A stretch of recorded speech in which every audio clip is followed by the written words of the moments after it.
Welcome, weary traveller, to a space suspended between the waking world and the quiet embrace of dreams. Tonight, we are leaving behind the frantic hum of modern life, the endless glowing screens, and the heavy burdens of the present day. Instead, we will step through a gentle, invisible threshold, crossing back through the centuries to a time governed by the slow, deliberate rhythm of human hands. Close your eyes and allow the tension to melt from your shoulders, letting your breathing deepen, slowing down to match the calm, steady tempo of a world long past. You are perfectly safe here, wrapped in a blanket of tranquility as we journey to the damp, winding canals of the Dutch Republic. It is the quiet year of 1650.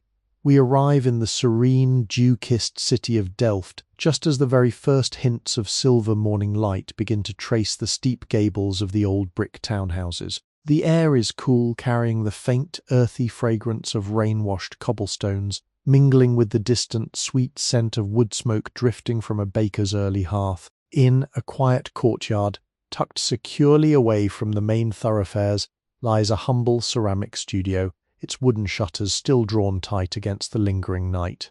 Here, in this peaceful stillness, a quiet magic is born from simple earth, water, and beautiful fire. Settle in, release your racing thoughts, and prepare to gently drift into the comforting solace of a forgotten 17th-century morning with me.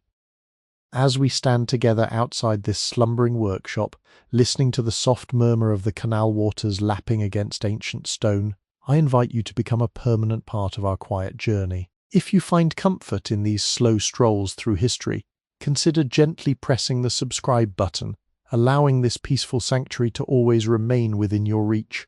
By subscribing, you ensure that whenever the modern world feels too loud, you will have a timeless refuge waiting for you. You might also leave a softly spoken comment below, sharing where you are resting tonight, or perhaps resting your thumb on the like button to support the creation of more restful escapes.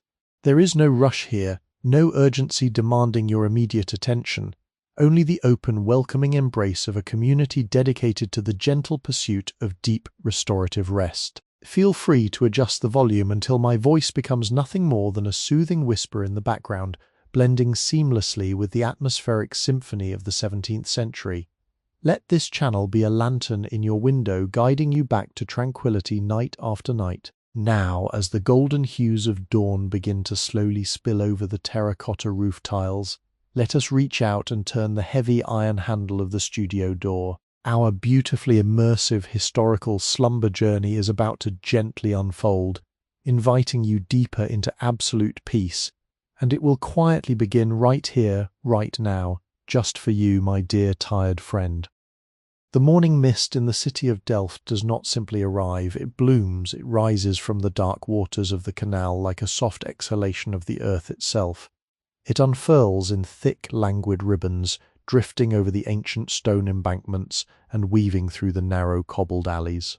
The air is remarkably still, holding moisture suspended like microscopic diamonds, dampening the sounds of the waking world. There is a profound silence here, broken only by the gentle lapping of the canal water against the moss-draped bricks of the retaining wall. Each tiny wavelet creates a liquid whisper, a lullaby sung to this city for centuries. The water is dark and reflective, a mirror to the muted pearlescent sky above, capturing the subtle transition from indigo night to the soft, dusty lavender of early dawn. Along the edge of the waterway, small wooden rowboats bob gently, their ropes creaking with a comforting, predictable cadence. The dampness in the air carries a rich perfume of sweet water mingling with the loamy fragrance of fertile earth, the tang of green algae on the pilings, and the distant aroma of burning peat. This is a world suspended in moisture and shadow, a tranquil cocoon where time itself seems to move through a medium thicker than air, slowing every passing second into a beautifully stretched moment of absolute peace. Before us stands the facade of the ceramic glazing studio, a testament to the enduring craftsmanship of Dutch bricklayers. The structure is built from the iconic, hand-pressed clay bricks that define the architecture of the Republic, possessing a deep, warm character. They form a rich tapestry of colours that shift and change as the morning light washes over them. Some bricks are the colour of rusted iron, while others lean towards a burnt umber, a toasted orange, or a soft, dusty rose. They are bound together by thick, creamy mortar, its surface rough and textured, bearing the subtle indentations of the trowels that smoothed it into place many decades ago. Over the years, the damp climate of Delft has encouraged a delicate ecosystem to thrive upon this wall. Velvety carpet of emerald green moss has settled into the deepest crevices, softening the harsh angles of the masonry. Tiny, delicate tendrils of creeping ivy trace their way upward, their heart-shaped leaves glistening with perfect spherical drops of dew. If you were to reach out and rest your palm against the brickwork, you would feel the distinct porous texture of the baked clay, cool and slightly clammy to the touch, retaining the chill of the night. You would feel the history embedded in its uneven surface, the countless seasons of rain and sun, frost and thaw that have weathered it into a state of beautiful, dignified imperfection. It is a wall that does not boast but rather stands with a quiet, grounded stoicism, offering shelter to the delicate artistry within. At the center of this beautifully aged facade rests the heavy, formidable entrance to the studio, a door crafted from solid, deeply aged oak. The wood is exceptionally dark, almost black in the shadowed alcove, having been treated with oils and waxes over the years to protect it from the relentless damp. The grain of the oak is pronounced, weaving intricate, undulating patterns across the thick planks, a topographical map of the ancient tree from which it was hewn. If you trace the grain with your eyes, you can see where the wood forms tight, swirling burls, and where it stretches into long, elegant striations. Running vertically down the planks are the subtle marks of the carpenter's adze, shallow rhythmic depressions that catch the soft morning light. The door is secured by heavy, hand-forged iron hardware, equally as expressive as the wood it binds. The hinges are massive, sprawling affairs, their edges hammered into simple, flared shapes. The metal itself bearing the beautifully irregular texture of the blacksmith's anvil. The iron has developed a rich, dark patina, a matte charcoal grey that absorbs the light, punctuated by tiny, blooming patches of warm, reddish-brown rust, where the protective oils have worn away. The handle is a sturdy, curved latch, worn perfectly smooth on its underside by generations of potters who have grasped it before us. As you place your hand upon the iron, it feels remarkably cold, a grounding sensation anchoring you firmly in the present moment. You press your thumb gently against the release lever, feeling the heavy, satisfying resistance of the internal spring, a mechanical heartbeat waiting to be awakened. Flanking the heavy oak entrance are two tall, narrow windows, their panes constructed from countless pieces of thick, leaded glass. These are not the vast, clear sheets of modern times, but rather intricate mosaics of small, diamond-shaped panes, held together by a lattice of soft, dark lead cames. The glass itself is a marvel of 17th-century craftsmanship, full of delightful, unpredictable flaws. It is thick and uneven, possessing a slightly viscous quality, as if it were still a slow-moving liquid frozen in time. Throughout the panes, tiny air bubbles are trapped, suspended within the clear expanse like microscopic silver constellations. The surface of the glass is never perfectly flat. It ripples and warps with subtle undulations, distorting the world outside into soft, impressionistic watercolor paintings. As the dawn light attempts to penetrate the studio, it does not simply pass through the window, it is caught, bent, and refracted by the irregularities in the glass. The light splits into incredibly faint, fractured rainbows that dance tentatively across the darkened interior walls. The lead lattice, painted a deep forest green that has faded and chipped over the years, provides a beautiful structured geometry against the fluid nature of the glass. Condensation has gathered on the exterior of the glass during the cool night, forming a fine, milky film of moisture that slowly gathers into larger, heavy droplets. You watch as one droplet finally yields to gravity, tracing a erratic silver pathway down the pane, clearing a tiny, pristine channel through the fog, offering a fleeting glimpse into the quiet sanctuary that awaits within. Finally, with a gentle, deliberate push, the iron latch yields with a soft, resonant click, and the heavy oak door swings inward. It moves slowly, the thick hand-forged hinges uttering a low, drawn-out groan that seems to harmonize perfectly with the distant creak of the canal boats.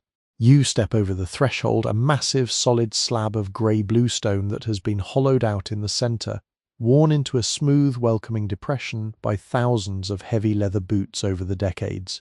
This worn stone is a physical testament to the enduring rhythm of labour, a silent monument to the daily passage from the outside world into the realm of creation. As you cross this boundary, the atmosphere immediately shifts. The cool, damp air of the canal side is replaced by an environment that feels noticeably heavier, insulated and profoundly still. The sound of the exterior world, the lapping water, the distant cry of a gull is abruptly muffled, swallowed by the thick brick walls and the density of the air inside. New, intoxicating aroma envelops you, completely replacing the scent of the morning mist. It is the deep, grounding smell of raw, wet river clay, earthy and rich, mingling with the sharp, distinct tang of metallic oxides used for colouring the glazes. Beneath that, there is the dry scent of wood ash and the faint memory of pine resin from the massive kilns sleeping in the back of the workshop. The floorboards beneath your feet are wide, irregular planks of rough-hewn pine, greyed with age and permanently dusted with a fine, pale powder. You have officially entered the heart of the Delft Ceramic Studio, a quiet, sacred space where the slow, meticulous transformation of mud into masterpiece is about to begin. Standing just inside the heavy oak door, your eyes slowly adjust to the profound, velvety shadows of the interior. The morning sun, now inching slightly higher above the distant, damp rooftops of Delft, finally finds the perfect angle to pierce through the thick, imperfect leaded glass of the front windows. It does not simply flood the room, instead it casts a single concentrated beam of pale golden light that slices diagonally through the thick atmospheric gloom. This solitary column of illumination acts as a natural gentle spotlight, revealing a hidden microscopic ballet taking place in the seemingly empty air. Suspended within this glowing shaft are millions of tiny weightless particles, a mesmerizing floating constellation of dust motes. But this is not ordinary neglected house dust. This is the pulverized airborne essence of the studio itself. There are microscopic flakes of dried pale grey river clay, tiny fibers shed from heavy linen aprons, and infinitesimally small shards of wood gracefully shaved from a carpenter's plane. They do not fall to the floor. They float, drifting on imperceptible thermal currents generated by the ambient coolness of the room meeting the slight, tentative warmth of the newborn sun.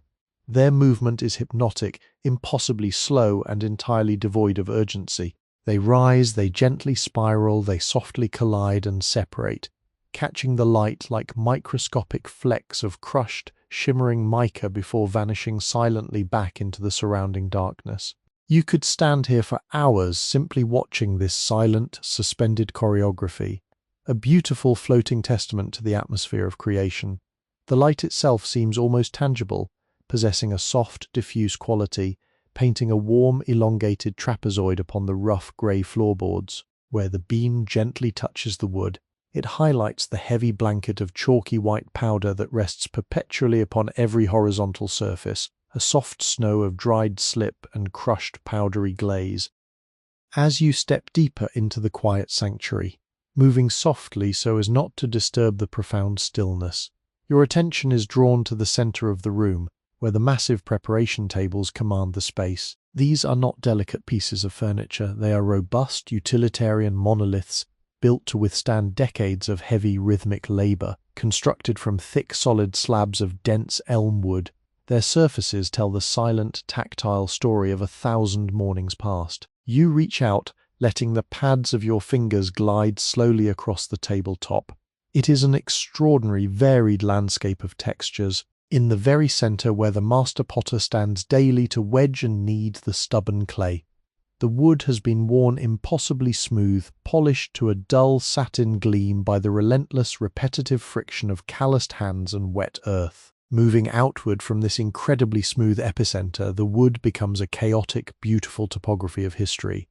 There are deep, crescent-shaped gouges where a sharp trimming tool may have once slipped off a leather-hard bowl. There are long, remarkably straight scores etched by the taut brass wire used to effortlessly slice through massive blocks of raw material. Every scratch, every dent, and every rounded edge has been softened by the continuous pervasive coating of microscopic clay dust, which has settled deep into the porous grain of the elm, turning the once rich, dark brown wood into a muted, beautifully pale driftwood grey. In the absolute quiet, you can almost hear the phantom rhythm of the wedging process. The heavy, wet thud of the clay being thrown down against this very surface, followed by the deep, resonant sigh of the air bubbles being forced out under immense pressure. But right now the table rests in perfect, undisturbed silence, a dormant stage patiently awaiting the artists to arrive. Guided by the deep, pervasive aroma of fertile earth, you slowly navigate toward the far corner of the studio, where the shadows are the absolute thickest. Here, arranged in a neat, deliberate row against the cool brick wall, sit the resting mounds of raw clay. They are not left exposed to the drying air. Rather, they are carefully swaddled beneath heavy, wet sheets of coarse, unbleached linen canvas. The sight of these covered mounds is strangely comforting, beautifully reminiscent of sleeping figures huddled beneath thick winter blankets. You step closer, captivated by the heavy, clinging drape of the wet fabric. The linen is thick and incredibly robust, woven with heavy, irregular threads that create a highly textured grid-like pattern across its damp surface. Because it is completely saturated with water, the canvas has taken on a dark, heavy oatmeal colour, its weight pulling it tightly against the irregular contours of the massive clay hummocks beneath. Where the thick fabric sags gracefully between the peaks of the clay, small dark pools of moisture have quietly gathered, reflecting the dim ambient light like tiny secret undisturbed lakes. The smell here is beautifully intense, a concentrated burst of absolute dampness. It is the pure, unadulterated fragrance of the muddy banks of the River Shee, perfectly married with the slightly sour organic scent of the wet flaxen fibres. If you were to gently press the back of your hand against the canvas, you would find it strikingly cold, holding firmly onto the deep chill of the Delft night, creating a perfectly controlled, insulated microclimate that prevents the precious clay from losing its vital elasticity. These mounds are quietly aging, resting deeply in the dark, allowing the moisture to distribute perfectly evenly throughout their dense mass. A slow, invisible maturation process that requires nothing but absolute patience and the passage of quiet, uninterrupted time. You slowly turn your back to the sleeping clay, allowing your gaze to drift lazily upward, quietly absorbing the architectural anatomy of the ceiling above. It is not plastered or hidden away, it proudly displays the robust wooden skeleton of the building. Massive dark timber joists run horizontally across the expanse, spaced with rigid, beautiful mathematical precision. They are thick hand-hewn beams of old-growth oak, coated in decades of dark, protective pitch that smells faintly of ancient pine forests and slow-burning sweet charcoal. Between these heavy beams, the underside of the floorboards from the level above are clearly visible, their tight seams occasionally weeping tiny crystallized drops of amber-colored tree sap. Suspended from heavy iron hooks driven deep into the flanks of these joists is a fascinating array of drying racks. Simple, elegant wooden lattices suspended by thick, braided hemp ropes. They hang perfectly still in the motionless air, currently empty, patiently waiting to cradle the delicate, freshly turned vessels that will soon be borne on the potter's wheel. The ropes are thick and wonderfully fibrous, bearing the stray, fuzzy strands of worn hemp, coloured a dusty blonde that contrasts beautifully against the blackened oak of the ceiling. Along the plaster walls, neatly arranged on simple wooden pegboards, hang the silent, waiting instruments of the craft. There are smooth, kidney-shaped wooden ribs, their curved edges thinned and beautifully polished by endless repetitive use. There are delicate, loop-ended trimming tools, their iron heads dark and matte, resting peacefully alongside thick, incredibly soft natural sea sponges, dry and stiff in the morning air, waiting to be resurrected by a shallow bowl of fresh, cool water. Every single tool has a specific designated place, reflecting a highly disciplined, calm mind that values peaceful order above all else. This entire room is a beautiful masterclass in latent potential. It is a quiet space holding its breath, a perfectly tuned, magnificent instrument resting securely in its velvet case, waiting only for the gentle warmth of human hands to set its beautiful muddy symphony into motion. The stillness is never empty, it is profoundly full, rich with the quiet, soothing promise of the slow, deliberate work that is soon to gently unfold. Moving with slow, deliberate steps away from the heavy, slumbering mounds of damp river clay, you navigate deeper into the quiet heart of the studio. With each soft footfall, the wide, irregular floorboards of rough-hewn pine groan with a deep, comforting resonance, a low, woody frequency that seems to vibrate gently through the soles of your shoes. You are walking toward a designated alcove positioned perfectly beneath a secondary, slightly larger leaded glass window, a space meticulously chosen to capture the most consistent, forgiving northern light. As you approach this sacred work area, the thick blanket of pale, chalky dust upon the floor begins to shift in its pattern. The chaotic footprints of the broader studio give way to a concentrated, circular clearing, a space where the floor has been swept clean by the constant, rhythmic sweeping of the master potter's leather boots. Here, the wood is darker, stained by countless accidental spills of muddy water and polished by years of quiet, stationary labor. This is the absolute epicenter of creation within the studio, the singular point where raw, unformed earth is gently coaxed into soaring, elegant verticality. In the center of this cleared space sits the potter's wheel, a magnificent, complex apparatus of heavy timber and forged iron, currently resting in a state of profound, majestic stillness. It is a large kickwheel, a design that relies not on the mindless drone of a modern motor, but entirely on the quiet, steady rhythm of human energy, a beautiful partnership between the artisan's physical endurance and the heavy, unforgiving laws of physical momentum. Before examining the wheel itself, your gaze is drawn to the humble wooden stool positioned intimately before it. It is a masterpiece of quiet, utilitarian ergonomics, crafted not for aesthetic display, but for decades of unwavering, comfortable support. The stool stands upon three thick, outward splaying legs, turned from dense, solid ash wood, their bases resting flatly against the floorboards to prevent even the slightest distracting wobble.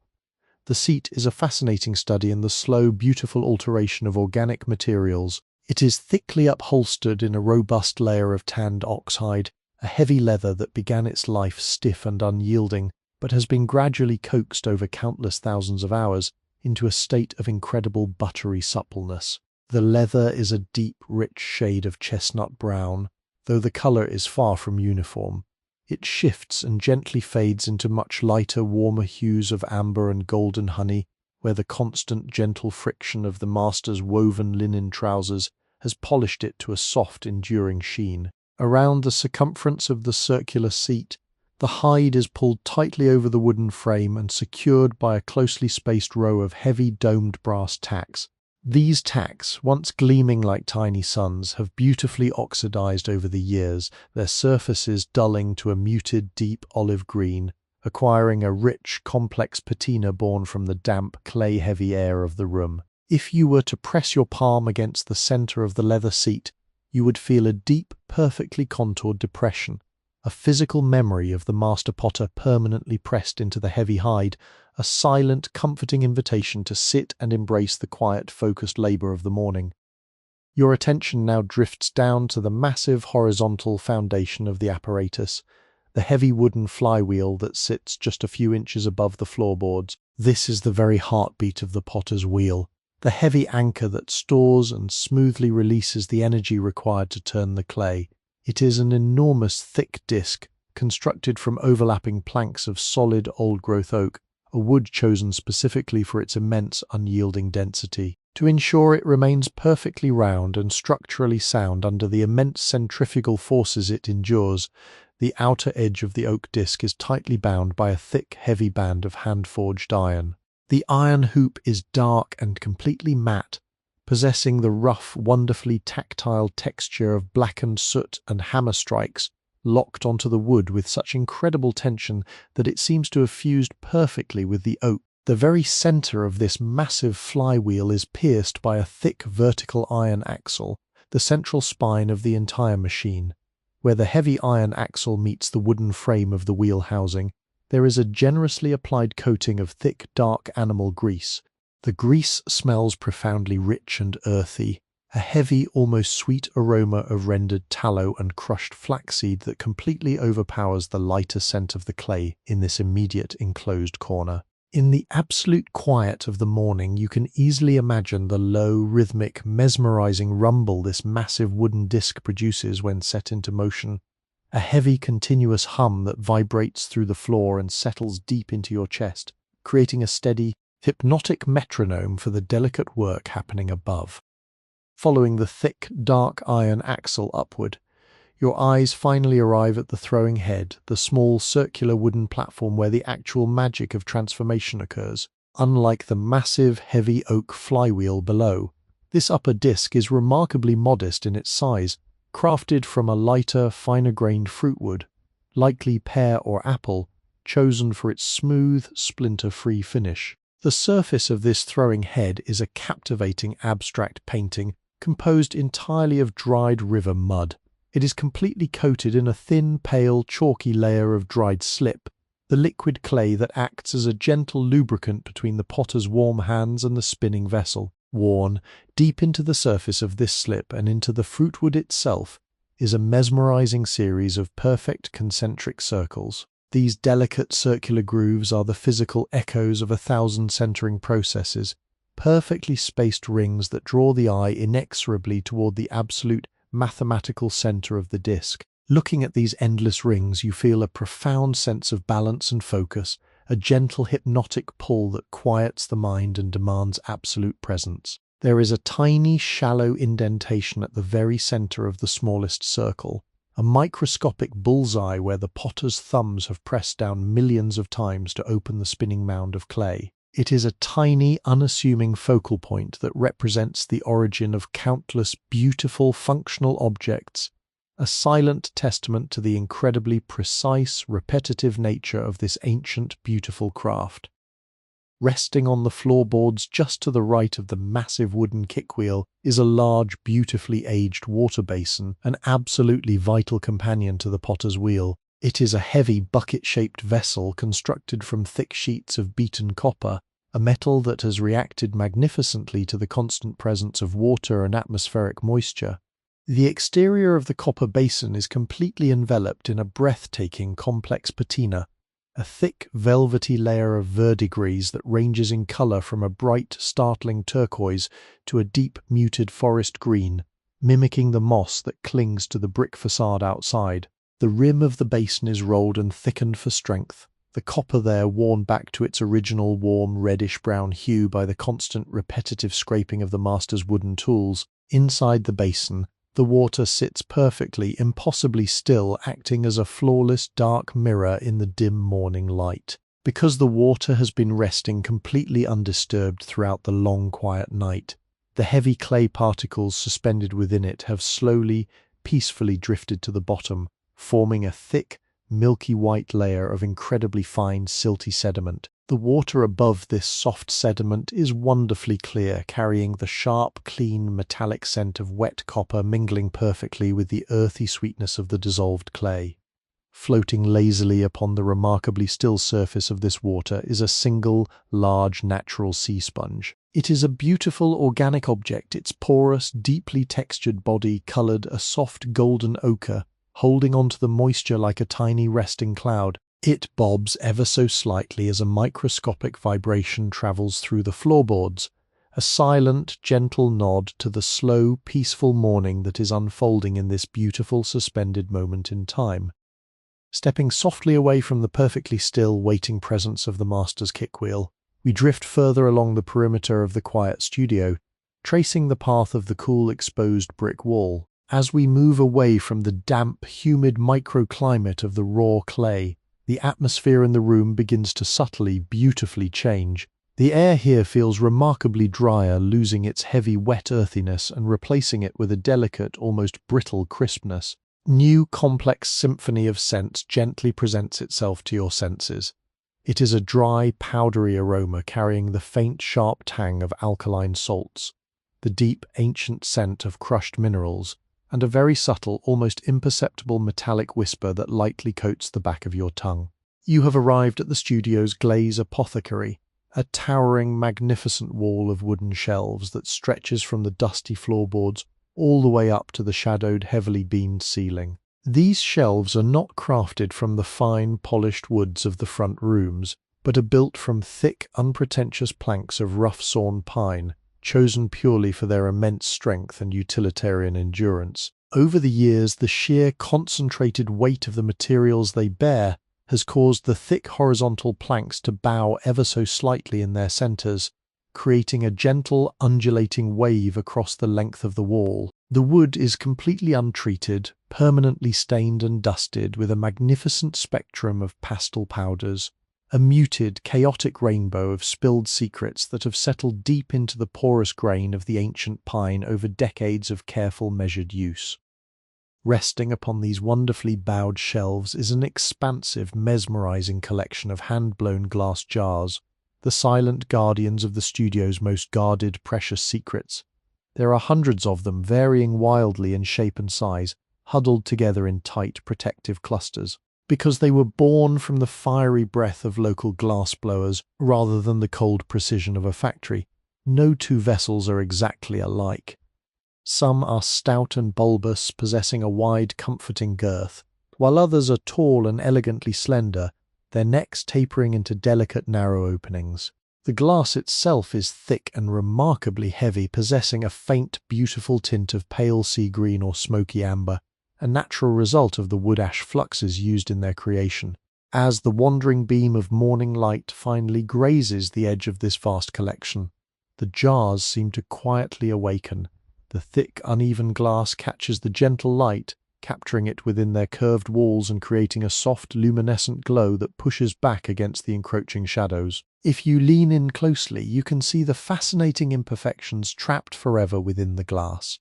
Tiny, stretched air bubbles suspended like frozen, microscopic teardrops, and the rough, circular pontil marks on their bases where the glassblower's iron rod was sharply snapped away. Each jar is securely sealed with a thick, hand-cut stopper of natural Portuguese cork, pressed tightly into the glass neck to perfectly protect the volatile powders within from the dampness of the canal air.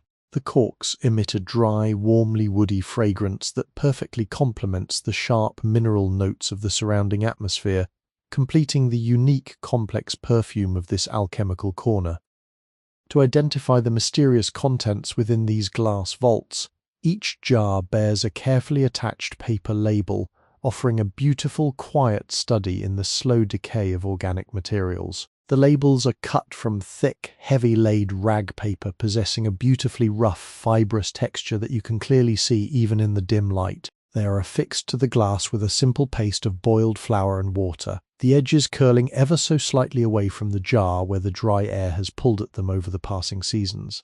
The paper, once a crisp, pristine white, has gracefully aged into a spectrum of warm, comforting tones ranging from the color of pale ivory to a deep, toasted parchment. Written upon these labels, in a sweeping, elegant 17th-century cursive script, are the names of the elemental powders sleeping within. The master potter has used a dark iron gall ink, a liquid that bites deeply into the fibers of the paper. Over the years, the incredible chemistry of the ink has slowly oxidized, shifting from a stark absolute black to a rich dimensional shade of dark sepia, fading gently at the edges of the loops and whorls of the letters. You can clearly read the names of the Earth's hidden treasures, silica, feldspar, kaolin, and the crucial heavy lead oxide that provides the finished glazes with their characteristic, brilliant, glass-like sheen. Each beautifully written word is a silent promise of the transformative magic that will eventually take place within the roaring, unimaginable heat of the kiln, a delicate, fragile label attempting to categorize the raw elemental power of the earth itself. Your gaze slowly wanders to a large, particularly prominent jar, resting comfortably on a shelf at perfect eye level. The label on this stout vessel reads tin oxide, and the powder resting within it is the very foundation of the legendary Delftware style. Looking through the thick, greenish glass, you see a material of absolute, stark, blinding whiteness. It is a powder so incredibly fine, so utterly devoid of coarse grit, that it behaves almost like a heavy, sluggish liquid when the jar is gently tilted. It clings perfectly to the inside of the glass, coating it in a flawless, opaque film that light absolutely cannot penetrate. This brilliant, snowy powder is the magical ingredient that, when carefully suspended in the liquid glaze, completely masks the humble yellow-grey colour of the local river clay. It provides the smooth, milky white, perfectly blank canvas upon which the delicate, intricate paintings will eventually be applied. Staring at this dense white void in the jar, you can almost envision the perfectly smooth, glossy surface of a finished plate, cool to the touch and gleaming under the candlelight of a wealthy merchant's dining room. The powder appears so soft, so impossibly pure, that it evokes the comforting image of a pristine, untouched field of deep winter snow, waiting quietly under a pale grey sky for the very first footprints to break its flawless, serene surface. It is the colour of absolute potential, a quiet, waiting emptiness that beautifully anticipates the arrival of the artist's careful, deliberate brushstrokes. Yet the true star of this quiet apothecary, the singular element that has brought the city of Delft its sweeping global renown, rests in a smaller, securely tied jar placed upon the very highest, safest shelf. The label, written in a slightly more deliberate, careful hand, reads cobalt. This is the legendary pigment, the rare, intensely precious mineral imported at extraordinary cost from the deep, dark mines of Saxony. Surprisingly, in its raw, unawakened state, the powder within the glass does not look blue at all. Instead, it is a profound, incredibly dark, bruised purple so deep and saturated that it appears almost completely black in the shadows of the shelf. The texture of the raw cobalt is fascinating. It is a heavy, granular substance, tiny, jagged microcrystals that greedily absorb the morning light rather than reflecting it. It seems utterly impossible that this dark, melancholic, heavy grit could ever transform into the brilliant, vibrant, soaring sapphire blue that defines the delicate floral patterns and sweeping maritime scenes of finished Delft pottery.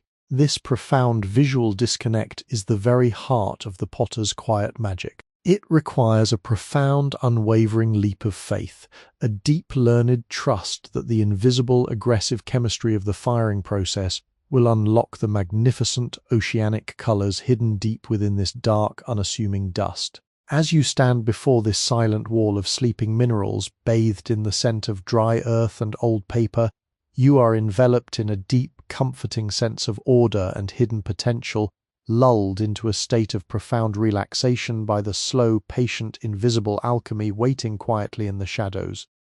Just beneath the towering, meticulously labelled shelves of the glass apothecary, anchored firmly to the chalky, uneven floorboards of the studio, sits the quiet, unyielding heart of the preparation process, the heavy grinding station. The foundation of this dedicated workstation is not a delicate table or a constructed bench, but a massive, incredibly dense section of an ancient, old-growth oak trunk severed horizontally to expose the complex, mesmerizing map of its end grain. This enormous wooden pedestal stands completely immovable, a solid, grounding column of natural timber that dictates a profound sense of permanence within the shifting, dusty room.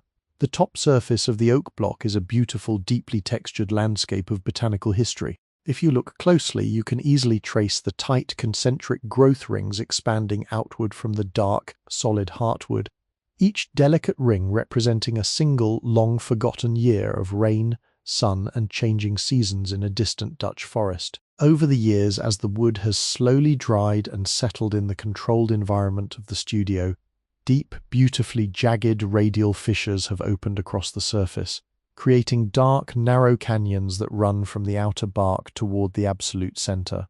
To prevent the massive block from splitting entirely under the immense repetitive downward force of the grinding process, its circumference has been tightly bound by two incredibly thick, heavy belts of hand-forged iron. These iron bands are deeply textured, bearing the overlapping, rhythmic indentations of a blacksmith's heavy hammer, their surfaces completely coated in a fine, powdery dusting of pale glaze, softening the harshness of the dark metal into a muted, beautifully powdery charcoal grey.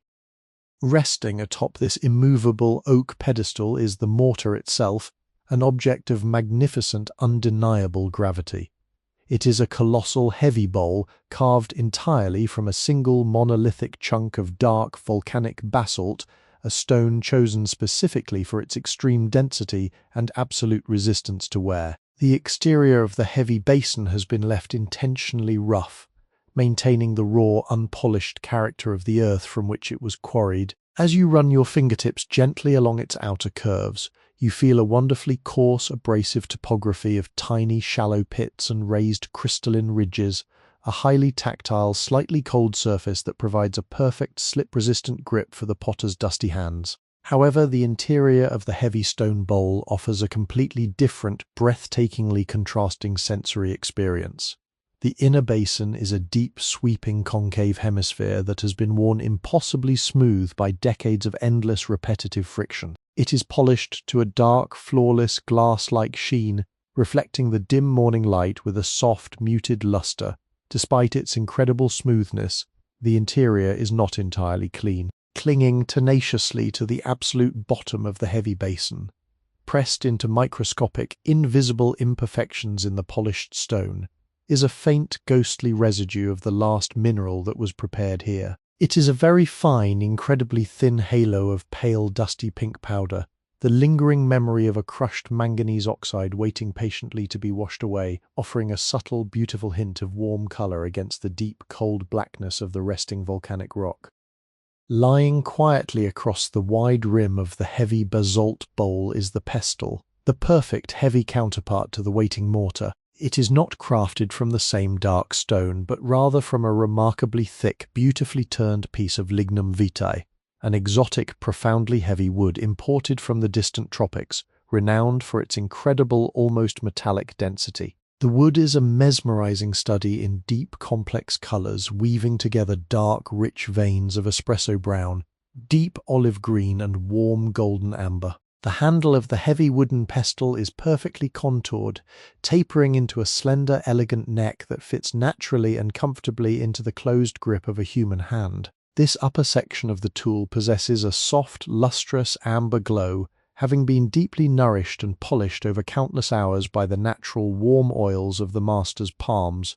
In stark contrast, the heavy, bulbous, grinding end of the pestle tells a story of endless, abrasive labor. The smooth finish has been completely worn away here, exposing the raw, incredibly tight grain of the dense wood. The rounded bottom is permanently imbued with the chalky white ghost of pulverized silica and crushed tin, the powder having worked its way so deeply into the microscopic pores of the lignum vitae that it has essentially become one with the heavy wood, creating a beautifully dry, perfectly matted surface that feels remarkably like soft, warm chalk against your skin. In the profound silence of the morning, gazing at these two incredibly heavy objects, you can easily summon the phantom sound of their partnership, a low, rhythmic, continuous scraping rumble, a heavy, soothing, hypnotic vibration that echoes through the quiet studio like the slow, steady heartbeat of the earth itself. Positioned neatly on a low, sturdy wooden shelf immediately adjacent to the heavy oak grinding block rests a meticulously stacked tower of finishing sieves, the final crucial gatekeepers in the long journey from rough earth to perfectly smooth glaze. These delicate tools provide a striking, beautiful visual contrast to the immense, crushing weight of the dark stone mortar. The frames of the sieves are masterpieces of gentle woodworking, crafted from thin, flexible strips of pale ash wood that have been carefully steamed over boiling water until pliable, then bent perfectly into rigid, elegant, circular hoops. Where the ends of the bent wood smoothly overlap, they are securely fastened together by a vertical row of tiny, flat-headed copper rivets. Over time, the humid air of the canal city has oxidized these tiny copper fasteners, transforming them from bright, gleaming metallic dots into beautiful muted blooms of soft, powdery verdigris, adding a delicate touch of faded organic color to the pale, dusty wood. The wood itself is dry and incredibly smooth to the touch, feeling completely weightless after contemplating the heavy, dense lignum vitae of the nearby pestle. The true marvel of these gentle instruments, however, lies in the intricate, mesmerizing mesh stretched tightly across their circular bottoms. This delicate webbing is not made of metal wire, which would quickly rust in the damp environment. but is meticulously hand-woven from the long, incredibly strong tail hairs of workhorses. The tension of the woven hair is absolute, pulled perfectly taut across the ash frame, so that it yields only slightly when gently pressed with the pad of a thumb. The tower is arranged in a highly specific logical order of increasing fineness. The sieve resting at the very top of the stack features a relatively coarse open weave, the dark, stiff horsehairs easily visible, forming a perfectly spaced geometric grid of tiny square windows. As your eyes travel down the meticulously organized stack, the weave of each subsequent sieve becomes remarkably tighter, the horsehairs chosen for their increasing thinness and woven with astounding microscopic density. The final sieve, resting securely at the very bottom of the tower, is a breathtaking marvel of quiet, dedicated patience.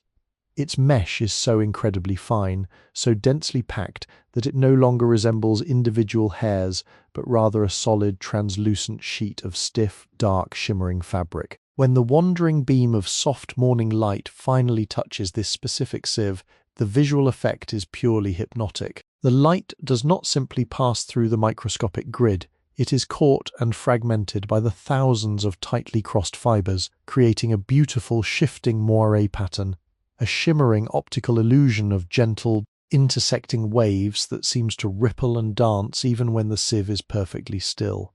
Caught within this incredibly fine microscopic web are thousands of infinitesimally small weightless particles of white tin oxide, looking exactly like a light dusting of fresh, delicate frost clinging to a dark winter window pane. Standing here in this quiet, dusty corner, breathing in the dry, complex scent of crushed minerals, ancient wood, and old oxidized copper, you are completely enveloped in a profound sense of purposeful order.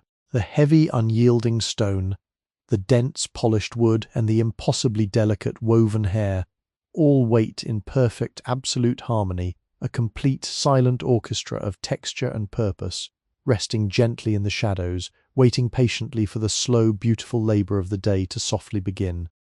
As the pale lavender light of the early morning begins to slowly thicken and deepen into a warmer, more substantial gold, the profound, isolated silence of the studio is gently broken. It is not a sudden or jarring interruption, but a soft, rhythmic addition to the quiet symphony of the awakening city. From the cobblestone pathway just beyond the thick brick walls, the slow, deliberate crunch of heavy leather boots announces the arrival of the master potter.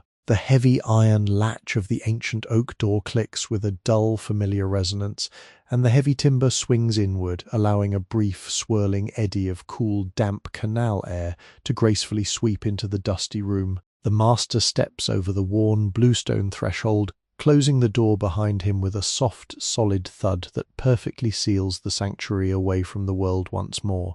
He moves with a quiet, unhurried grace, his body entirely attuned to the sleepy, peaceful rhythm of his environment. There is no rush in his steps, no frantic energy of a man burdened by the ticking of a clock. Instead, he carries the calm, grounded presence of an artisan who deeply understands that true, enduring beauty can never be hurried. As he walks slowly past the slumbering mounds of wet clay, his garments softly brush against the heavy wooden preparation tables, introducing a new, deeply comforting layer to the studio's complex aroma. The master is cloaked in the practical, heavy fabrics of the 17th-century Dutch working class. He wears a thick, densely woven woolen jacket dyed a deep, muted indigo that has beautifully faded at the elbows and shoulders into a soft, powdery slate blue. The wool is thick and coarse, retaining the faint, earthy smell of the lanolin from the sheep, perfectly mingled with the rich, sweet fragrance of the dark Virginia pipe tobacco he smokes during his evening walks along the waterfront. Over this heavy jacket, he wears his most essential garment, a massive, floor-length apron crafted from incredibly thick, protective ox hide. This leather is remarkably different from the supple, polished hide of the stool. It is rigid, heavily creased, and bears the magnificent, chaotic scars of decades of intense labor. It is permanently splattered with overlapping, dried droplets of white tin glaze, pale river slip, and dark, sooty smudges from the roaring kilns. When he moves, the heavy leather apron creaks with a low, rhythmic groaning sound, a wonderfully tactile noise that speaks of immense durability and quiet, steadfast protection. His hands, briefly illuminated as he passes through the singular beam of morning light, are a breathtaking roadmap of his lifelong devotion to his craft. They are large, powerful hands, the knuckles pronounced and the skin deeply tanned and heavily calloused. Yet, despite their rugged, weathered appearance, the tips of his fingers are remarkably smooth, polished to a sensitive, delicate finish by the endless, gentle friction of spinning wet earth.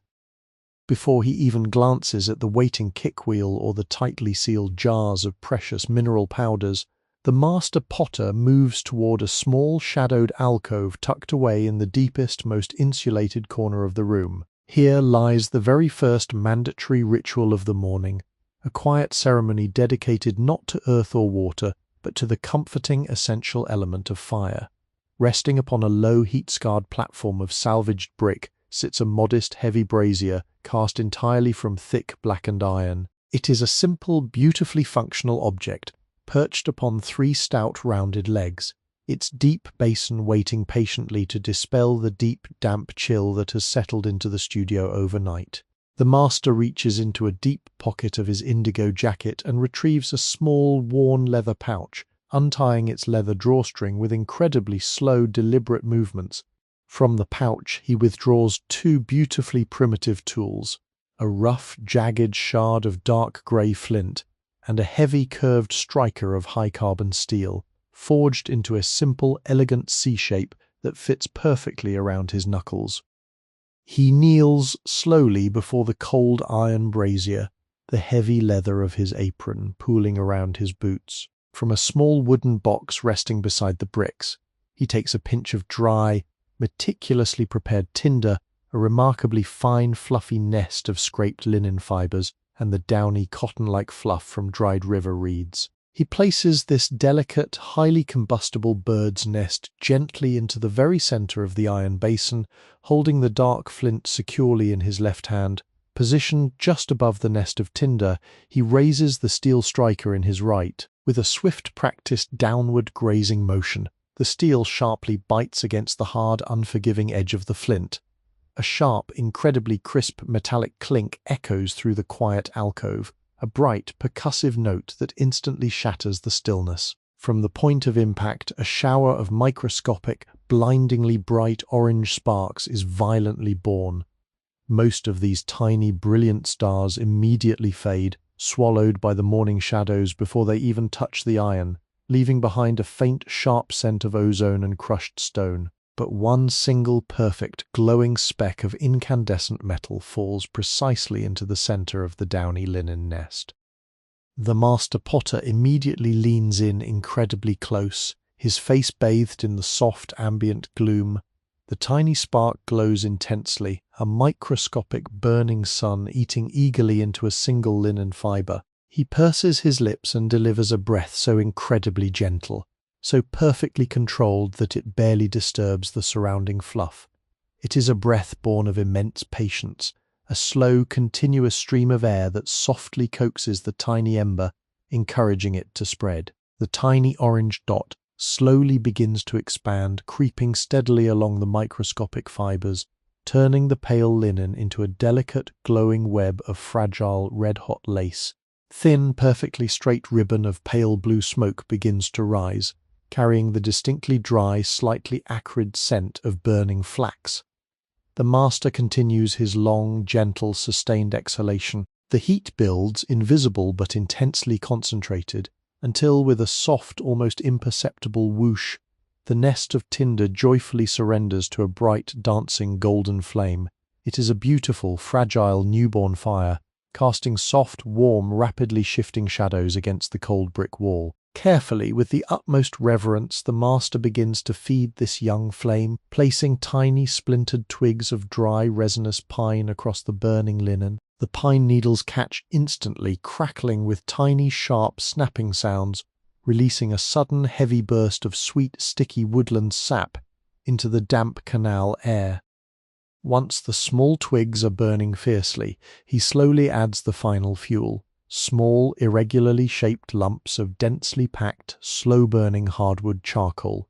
He uses a pair of long, beautifully forged iron tongs to place each dark lump deliberately into the dancing flames. At first, the cold charcoal resists, sitting black and stubborn amidst the fire. But gradually, as the master patiently watches, the edges of the dark lumps begin to catch the heat. They shift from absolute black to a dusty, soft grey, and finally, deep within their cracked surfaces, a profound, steady, pulsating ruby-red glow begins to emanate.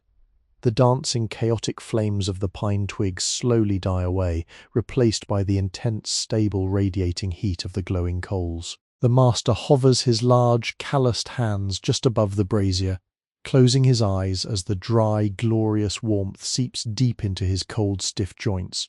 The heat chases away the lingering dampness of the long night, warming the leather of his apron and filling the small alcove with a profound, deeply comforting sense of safety and quiet, unhurried preparation. With the fire finally established, singing its low, crackling song, the master turns his attention to a small, beautifully rounded copper kettle resting on a nearby shelf. The kettle is profoundly blackened on its underside by years of exposure to the open coals, the soot forming a soft, matte velvet texture that perfectly absorbs the light. He fills the heavy kettle from a large, glazed stoneware jug containing fresh, sweet water, drawn earlier from a deep, clean city well, far away from the brackish flow of the canal. He gently places the kettle directly onto the glowing charcoal. Within moments, the absolute quiet of the alcove is joined by a new, profoundly soothing sound. It begins as a microscopic, high-pitched singing deep within the copper, as the very first tiny bubbles of air begin to form and release against the hot metal bottom. This faint metallic hum slowly deepens, transitioning into a gentle, rhythmic, rolling simmer, a watery heartbeat that harmonizes beautifully with the occasional soft pop of the burning charcoal. Thin, graceful plume of pure white steam begins to lazily curl from the elegant curve of the spout, weaving its way upward into the dark, timbered ceiling. To complete his quiet morning ritual, the master takes a deeply personal object from the shelf, his own private drinking vessel. It is a remarkable piece of pottery, entirely distinct from the flawless, highly sought-after masterpieces he sells to the wealthy merchants. This small, stout mug is a beautiful, cherished failure. During an experimental firing many years ago, the thick white tin glaze had stubbornly refused to adhere properly, pulling back and crawling during the intense heat, leaving large, irregular patches of the raw, coarse, deeply red river clay completely exposed. While a merchant would discard it as ruined, the master kept it, finding immense beauty in the stark, tactile contrast between the perfectly smooth, glassy white islands of glaze and the rough, porous, deeply textured red earth. He drops a small handful of dried yellow chamomile flowers and a single hard, star-shaped pod of black aniseed into the bottom of this imperfect mug. He lifts the heavy, steaming copper kettle and pours the boiling water over the herbs. Instantly, the dry ingredients awaken, swelling and releasing a magnificent, deeply soothing cloud of fragrant steam. The sweet apple-like aroma of the chamomile perfectly intertwines with the sharp, warm licorice scent of the anise, creating a rich, heady perfume that completely banishes the smell of raw clay from the alcove. The master wraps his large, warm hands completely around the hot, textured ceramic of the beautifully flawed mug, absorbing its heat. He stands perfectly still before the glowing embers, staring deeply into the rising steam, his mind slowly clearing, his breathing perfectly aligned with the quiet, simmering water, deeply, entirely ready to face the beautiful, slow, solitary labor of the long day ahead. With the final, deeply comforting sip of his herbal tea resting warmly in his chest, the master potter gently sets his beautifully flawed mug upon the heavy wooden ledge near the brazier. The morning ritual is complete, the mind is settled, and the body is now fully prepared to engage with the immense, heavy physical labor that awaits. He turns slowly his heavy leather apron, groaning a low, familiar greeting, and walks back toward the darkest, coolest corner of the studio, where the massive, slumbering mounds of raw river clay wait in absolute silence beneath their thick, damp blankets of heavy linen canvas. As he approaches this humid microclimate, The air grows noticeably heavier, laden with the profound, dense scent of the ancient riverbed. The master reaches out with his large, calloused hands, gently grasping the stiff, wet edge of the canvas covering the nearest mound. He does not pull it off hurriedly. Instead, he peels it back with incredible, deliberate slowness, a quiet gesture of profound respect for the sleeping earth.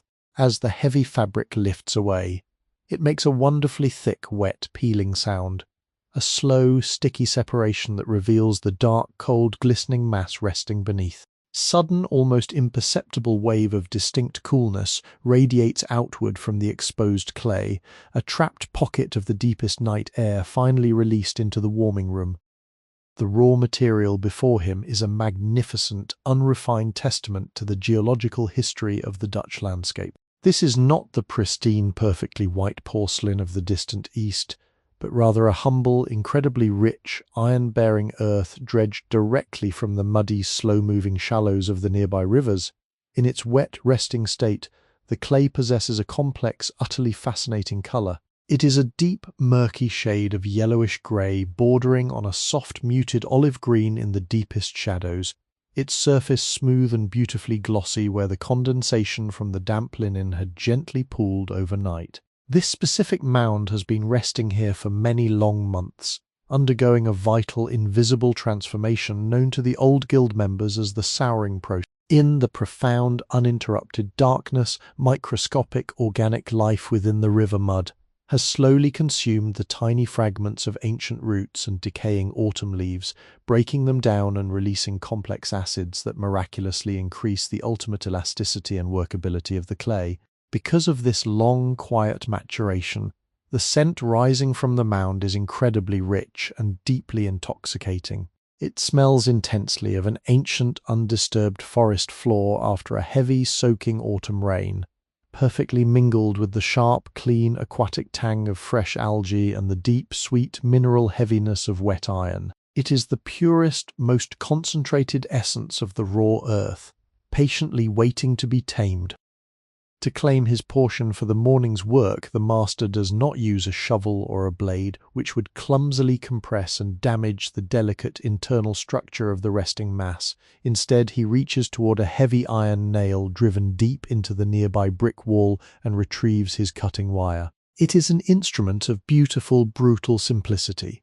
The tool consists of a single, long strand of tightly twisted brass wire, its surface dull and heavily oxidized, capped at both ends by two small, perfectly smooth, cylindrical toggles of dark, polished walnut wood. The wooden handles are permanently stained, a pale, ghostly grey by decades of continuous contact with the dusty clay. The master wraps the stout walnut toggles firmly around his thick index fingers, pulling his hands apart until the twisted brass wire is pulled impossibly taut, humming with a high, almost imperceptible tension. He leans over the massive, gleaming mound of yellow-grey earth, positioning the taut wire across the very top.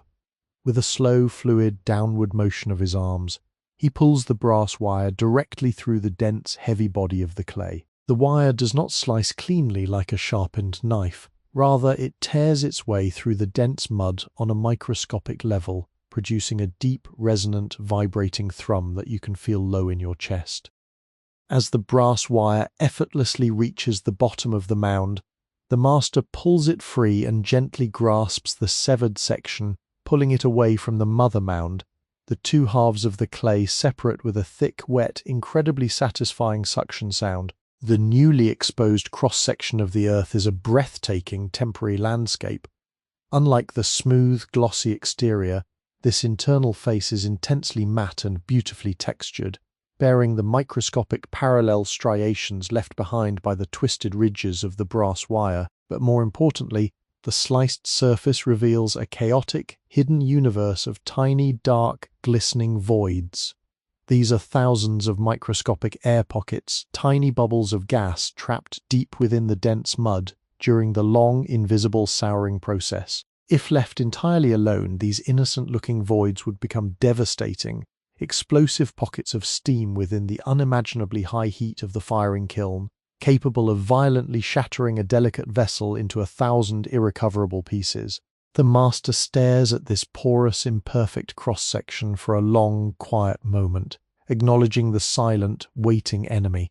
The heavy, unyielding earth must now be rigorously disciplined, its chaotic internal structure completely broken down and forcefully unified through the intense, rhythmic, physical demands of the wedging table. He lifts the massive, severed block of cold clay, a chunk easily weighing 40 pounds, cradling its immense, dense weight against the thick, protective leather of his heavy apron. He carries it slowly across the chalky floorboards toward the massive, solid elm-wood preparation table that commands the center of the room. With a sudden, surprising burst of fluid-controlled energy, he raises the heavy block of earth high above his head and brings it crashing downward onto the smooth, pale center of the elm wood. The impact is staggering, an incredibly loud, thunderous, wet smack that instantly shatters the quiet atmosphere of the studio, echoing sharply against the heavy timbered ceiling and sending a microscopic, invisible cloud of pale, chalky dust dancing briefly into the soft morning light. The heavy elm table absorbs the immense shock flawlessly, emitting only a deep, resonant, woody sigh of protest. The heavy block of yellow-grey clay now sits firmly adhered to the polished wood, flattened slightly at its base, waiting patiently for the rhythmic dance to begin. The master potter places his large, powerful hands firmly on the far side of the heavy mound, his fingers naturally finding their grip along its damp, cold contours. He leans his entire upper body forward, utilizing the profound, absolute weight of his shoulders and chest to push the dense mass of clay downward and aggressively away from him. The earth fiercely resists, its thick, sticky nature fighting against the movement. But the master's strength is overwhelming. As he pushes, the very bottom edge of the clay drags and smears beautifully against the dry, pale grain of the elm wood, while the top of the mass rolls gracefully over itself, folding inward much like a heavy, crashing ocean wave. He then releases the immense forward pressure, rocks his body backward, and uses the heels of his hands to gently pull the rolled mass back toward his chest, slightly turning it on its axis. He repeats this exact, forceful motion, pushing fiercely down and away, rolling, pulling back, and turning. Down, roll, pull, turn. Within mere moments, a profound, hypnotic, perfectly timed rhythm is established. It is a beautifully heavy physical metronome, the wet, slapping sound of the folding clay blending flawlessly with the master's slow, deep, highly regulated breathing. As the rhythmic wedging continues, the shape of the heavy clay begins to miraculously transform beneath his calloused palms. The irregular, blocky mass slowly morphs into a mesmerizing, highly specific form that the old potters refer to as the ram's head. The very center of the mass pushes outward into a rounded snout, while the sides elegantly coil backward into tight, spiraling spirals, perfectly mimicking the heavy ridged horns of a majestic mountain sheep. With every single forceful downward push, the clay is stretched, violently folded over upon itself, and severely compressed. The auditory experience of this microscopic violence is fascinating. Woven beneath the heavy rhythmic thud of the earth against the elm wood is a continuous delicate symphony of tiny, sharp, snapping sounds. These are the trapped microscopic air bubbles, the silent enemies discovered in the cross-section, finally being forced to the surface and joyfully exploding under the immense crushing pressure of the master's hands. Pop, snap, crackle. It is the sound of chaos being systematically eradicated, the sound of wild, unformed earth yielding entirely to human intention. The master continues this exhausting, repetitive dance for what feels like an eternity, his body rocking back and forth in a beautiful, trance-like state of complete physical absorption. He does not stop until the clay feels absolutely fundamentally different beneath his palms. Slowly, the thick, sticky resistance fades, replaced by a smooth, deeply satisfying, buttery elasticity.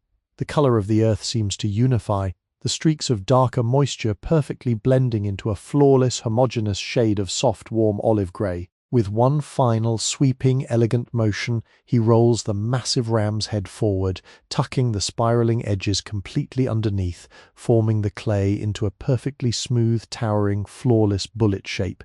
He gives the very top of the mass a single, gentle, loving pat with his flattened palm. The surface of the earth is no longer cold, it is now noticeably warm, heated entirely by the immense continuous friction of the long wedging process.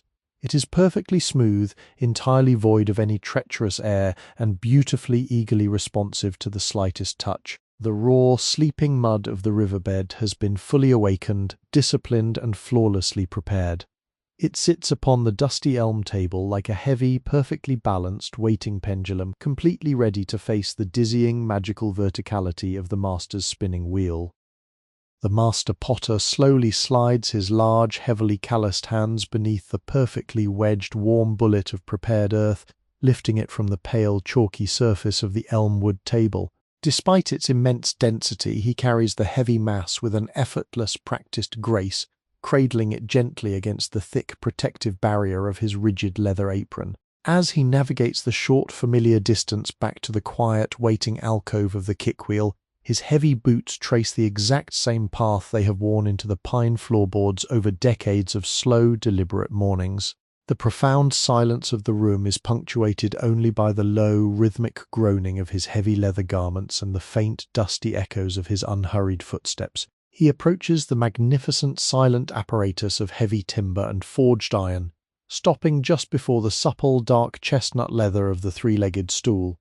With a slow, entirely fluid motion, he lowers his body onto the deeply contoured seat. The ancient ox hide warmly accepts his weight, releasing a soft, familiar creak of absolute submission, the deeply tanned leather perfectly matching the exact personalized depression it has held for countless thousands of hours. He settles into his posture with meticulous care, ensuring his spine is perfectly straight, his heavy shoulders relaxed and dropped, and his breathing beautifully aligned with the profound stillness of the shadowed alcove.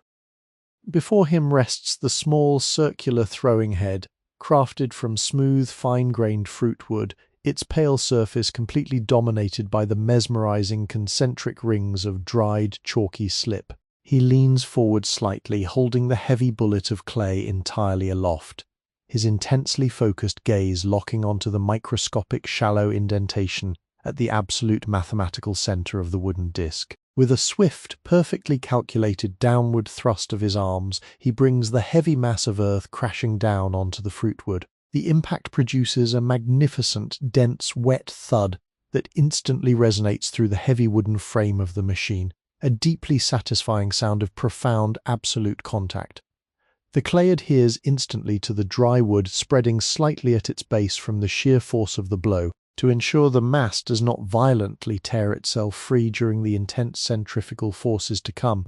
The master uses the strong, blunt pad of his right thumb to forcefully smear the very bottom edge of the raw clay deeply into the wooden throwing head, completely sealing the seam and locking the earth firmly into its designated place. The raw, yellow-grey dome now sits quietly in the center of the wheel, an unformed mountain of immense potential patiently awaiting the breath of motion. Now the quiet, heavy labor of momentum must slowly begin. The master extends his right leg, his foot clad in a soft, deeply worn shoe of incredibly supple, thin leather, reaching down to find the smooth outer edge of the massive iron-bound oak flywheel resting just inches above the dusty floorboards. He rests the sole of his shoe against the heavy wood, feeling the immense, dormant weight of the machine waiting beneath him. With a slow, deliberate, powerful outward thrust of his leg, he gives the massive wooden disc its very first push. The wheel resists fiercely at first, the thick, heavy animal grease packed around the central iron axle thick and sluggish from the cool morning air. The apparatus groans with a low, deep, protesting resonance, the sound of heavy timber and dark iron reluctantly waking from a deep slumber. But the master's leg returns, striking the edge of the wheel again, and then again, slowly, rhythmically building the vital kinetic energy. With each consecutive sweeping kick, the resistance begins to miraculously fade. The heavy animal grease warms and thins, transforming into a perfectly smooth, silent lubricant. The low, reluctant groaning gives way to a beautiful, continuous, hypnotic sound, a rhythmic, breathless whoosh, whoosh, whoosh, as the heavy oak and iron displace the still morning air. Deep, heavy vibration begins to travel up the central iron spine of the machine, transferring directly into the floorboards and gently humming through the soles of the master's feet, a steady mechanical heartbeat that completely commands the atmosphere of the room. Before his hands can truly engage with the dizzying, spinning dome of earth, he must introduce the absolute vital element of water, the gentle mediator that will prevent the rough clay from brutally tearing the skin from his palms. He turns his torso slightly to the right, leaning over the large, beautiful basin of beaten copper, its exterior completely cloaked in a thick, velvety patina of deep forest green and vibrant turquoise verdigris. The water resting within the heavy basin is remarkably cold, retaining the deep chill of the long night, its surface acting as a perfectly still dark mirror. Resting upon this glassy surface is the large natural sea sponge, its deeply textured golden ochre body fully saturated and heavy with liquid. The master plunges his large right hand directly into the icy water, his fingers wrapping firmly around the soft, porous body of the sponge. He lifts it from the dark basin, a heavy cascade of perfectly clear silver water pouring back down from its jagged edges, disrupting the quiet surface with a beautifully chaotic musical splashing. He holds the dripping golden sponge directly over the apex of the violently spinning dry dome of clay. With a slow, gentle contraction of his strong fingers, he completely squeezes the sponge, releasing a thick, generous stream of clear water directly onto the revolving earth. The moment the cold water makes contact with the spinning dry clay, an instant, breathtaking alchemy occurs. The water does not simply wash over the surface, it aggressively interacts with the rapidly moving earth, instantly dissolving the very outermost layer of microscopic clay particles. In the fraction of a second, the clear, pure water is entirely transformed into slip, a thick, wonderfully viscous, incredibly silken, milky white fluid that acts as the absolute perfect lubricant.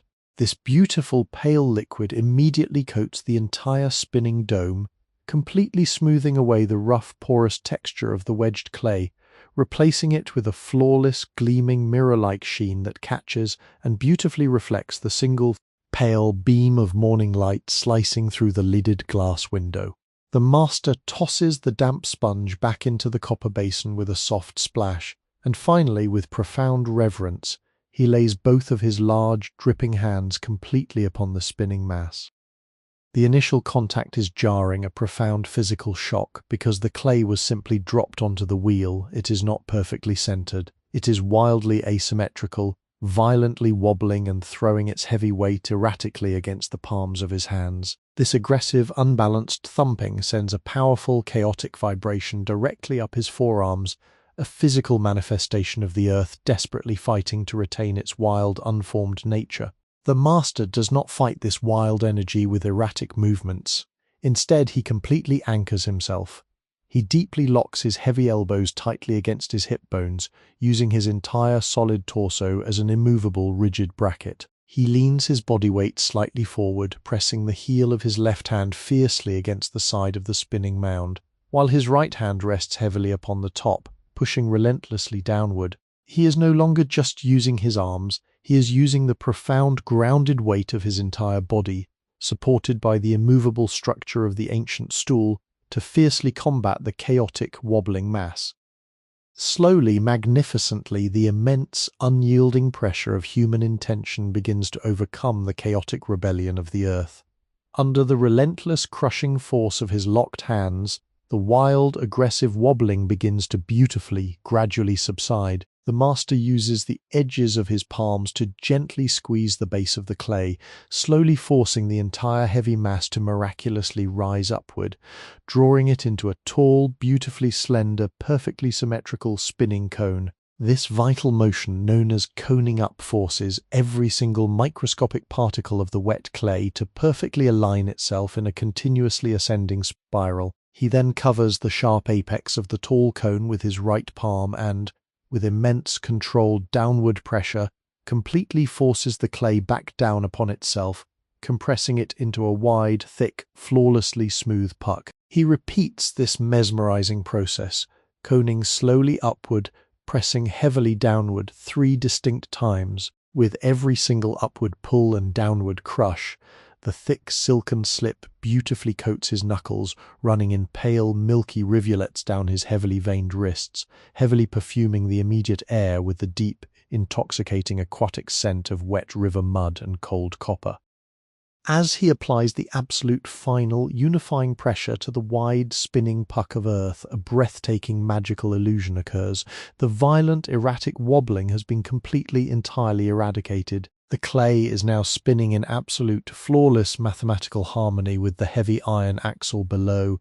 Because its shape is now so entirely perfect, so profoundly centered, it completely loses the visual appearance of motion. Although the massive oak flywheel below is spinning fiercely, generating a powerful, rhythmic wind that gently rustles the heavy leather of his apron, the pale, gleaming dome of clay resting perfectly between his wet hands suddenly appears absolutely beautifully stationary. It looks exactly like a smooth, solid, unmoving half-sphere of pale, polished marble, its wet, glossy surface perfectly reflecting a tiny, warped, stationary image of the multi-paned window above. The only evidence of its dizzying, continuous rotation is the thick, hypnotic, silken slip that seems to continuously, miraculously emerge from beneath the master's gentle, pressing fingertips, pooling quietly in the shallow depression of his palms. The wild, ancient earth of the riverbed has been entirely, completely tamed, locked into a state of perfect spinning equilibrium, waiting in a profound hypnotic trance for the incredibly delicate hollow space to be opened within its absolute silent center.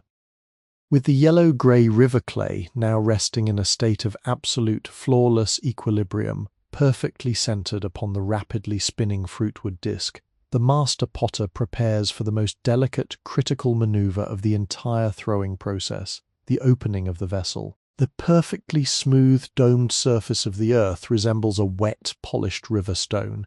Catching the ambient light and reflecting a soft, continuous silvery sheen, he leans in closer, his broad shoulders dropping slightly as he entirely focuses his attention upon the microscopic, mathematically precise center of the spinning mass. He brings both of his large, dripping hands together, deeply interlocking his fingers to create a single, unified, incredibly stable tool of flesh and bone. He extends his two heavy thumbs outward, perfectly aligning their blunt, calloused tips. With an impossibly slow, agonizingly deliberate downward motion, he gently presses the very tips of his thumbs exactly into the absolute center of the spinning dome. The immediate physical resistance of the dense, highly compressed earth is profound. Even though the clay is saturated and coated in incredibly slick, milky slip, it forcefully fights against this invasive downward intrusion. The master does not force his way in with a sudden, violent thrust, which would instantly destroy the delicate, hard-won centering. Instead, he simply holds his thumbs perfectly still, applying a constant, unyielding, heavy downward pressure, allowing the sheer, relentless friction of the dizzying, spinning clay to slowly, gracefully carve its own path downward. As his thumbs sink deeper, a beautiful, continuous ribbon of thick, pale, silken slip is gently displaced, curling upward and wrapping itself warmly around his knuckles like a soft, wet ribbon. The auditory experience shifts profoundly. The quiet, rhythmic whoosh of the heavy wooden flywheel below is now joined by a deep, continuous, wet, squelching friction, a thick, rich, muddy sound that speaks of immense physical pressure and the slow, reluctant yielding of the earth. He pauses his downward descent precisely half an inch above the surface of the wooden throwing head, relying entirely on the incredibly highly attuned, sensitive nerves in the tips of his thumbs to measure this blind, invisible distance, ensuring the bottom of the vessel will have the exact, perfect thickness required to withstand the fiery torment of the kiln. Now, with the central vertical shaft fully established, the master must slowly open the floor of the vessel, transforming the narrow, drilled well into a wide, beautifully flat, welcoming interior base. Maintaining his deeply interlocked fingers, he gently curls the tips of his thumbs outward, forming them into tiny, unyielding, fleshy hooks, deep within the dark, spinning cavern of the clay. With a beautifully slow, controlled horizontal pull, he draws his thumbs directly toward his own body. As he pulls, the walls of the dense cylinder are forced outward, the interior space miraculously expanding like a blooming, heavy blossom. The friction inside the bowl generates a surprising, noticeable amount of heat. The silken slip trapped beneath his thumbs grows wonderfully warm, completely banishing the lingering icy chill of the copper water basin. The floor of the vessel, hidden entirely from view, is flattened and perfectly compressed by the sweeping, dragging motion of his thumb pads, packing the microscopic particles of the clay tightly together to prevent agonizing cracks during the long, vulnerable drying process. When the floor reaches its precise, predetermined width, the master gently relaxes his hands and slowly, carefully withdraws his thumbs from the deep, spinning well, allowing the pale, creamy slip to instantly flood the newly formed hollow space. The vessel now resembles a short, thick, incredibly heavy spinning cylinder, its walls dense and overwhelmingly full of unrealized potential. The actual magical process of growing the pot, of defying gravity and drawing the earth upward into a tall, elegant form, is about to gently unfold. This requires an entirely new, breathtakingly coordinated grip. The master places his left hand completely inside the wide, spinning cylinder, resting the soft, sensitive pads of his fingertips gently against the very bottom of the interior wall. Simultaneously, he places his right hand on the exterior, perfectly mirroring the position of his left hand, leaving only a half-inch thick wall of wildly spinning, wet earth trapped precisely between them. He gently presses his inner and outer fingertips together, pinching the thick base of the clay with a firm, incredibly steady pressure. Slowly, with a breathtakingly smooth, unified upward motion, he begins to draw both hands toward the ceiling. As his perfectly synchronized hands travel slowly upward, the thick, heavy clay trapped between them is forcefully squeezed, thinned, and miraculously drawn vertically. It is a stunning, mesmerizing defiance of natural physics. The heavy, sluggish river mud, deeply bound by gravity, is suddenly coaxed into a soaring, delicate, incredibly light, vertical cylinder. As the wall becomes thinner, the clay becomes increasingly fragile, threatening to collapse or wildly twist out of its mathematical center. To counteract this, the master subconsciously regulates his own breathing. He takes a long, deep, perfectly measured breath as he begins the pull, and holds it in his chest, completely immobilizing his torso and transforming his arms into rigid, unmoving iron brackets. Only when he reaches the very top, delicate lip of the newly formed cylinder does he softly exhale, gently releasing the intense, pinching pressure. He repeats this precise, breathtaking upward pull 3 consecutive times, each pass significantly thinning the wet walls and adding precious, beautiful inches to the vessel's towering height. With each successive pull, the rich, deeply saturated color of the clay visibly lightens, the thick, pale slip being beautifully stretched over an increasingly vast, delicate surface area. Despite the incredible towering height achieved by the careful pulls, the exterior surface of the wet cylinder remains deeply grooved, completely covered in a thick, chaotic, deeply spiraled pattern of thick slip and the rhythmic, indented tracks left behind by the master's heavy fingertips. To truly reveal the elegant final form, the wall must be rigorously cleaned and sharply defined. The master reaches slightly to his right, his wet fingers grazing the neat, meticulously organized row of wooden tools resting upon a narrow shelf. He selects a small, beautifully simple implement, a thin, kidney-shaped rib carved entirely from a dense piece of salvaged pear wood. The rib is incredibly thin, its curved edge painstakingly sanded to a perfectly sharp, precise, splinter-free finish. The wood deeply stained a dark, mottled brown by decades of absorbing the rich, wet river clay. Holding this wooden rib perfectly vertically in his right hand, he brings it directly into contact with the spinning exterior of the tall cylinder, while his left hand supports the delicate wall perfectly from the inside. The very moment the sharp, hard edge of the pear wood meets the dizzying, spinning wet earth, a magnificent, deeply satisfying sound is born. It is a crisp, continuous, metallic-sounding shh, a clean, wet, scraping resonance that completely slices through the heavy, damp air of the quiet studio. As the cylinder continuously rotates against the unyielding, stationary edge of the wooden rib, the thick, chaotic, excessive layer of pale slurry is instantly and violently stripped away. The thick, wet slip cleanly curls back over the edge of the tool, falling away in heavy, milky ribbons to splash softly onto the throwing head below. In its wake, the true, flawless, incredibly smooth surface of the vessel is miraculously revealed. It is a breathtaking transformation. The wobbly, heavily grooved, organic, muddy tower is instantly replaced by an object of supreme, rigid architectural perfection. The wall is now incredibly tight, possessing a flawless, unblemished, matte surface that perfectly reflects the ambient morning light without a single stray ripple or distortion. The form is incredibly clean, carrying the crisp, sharp, beautiful intention of a master craftsman, standing tall and silent upon the wooden wheel, a perfectly hollowed, elegant cylinder, waiting entirely for the final, delicate shaping of its graceful curves.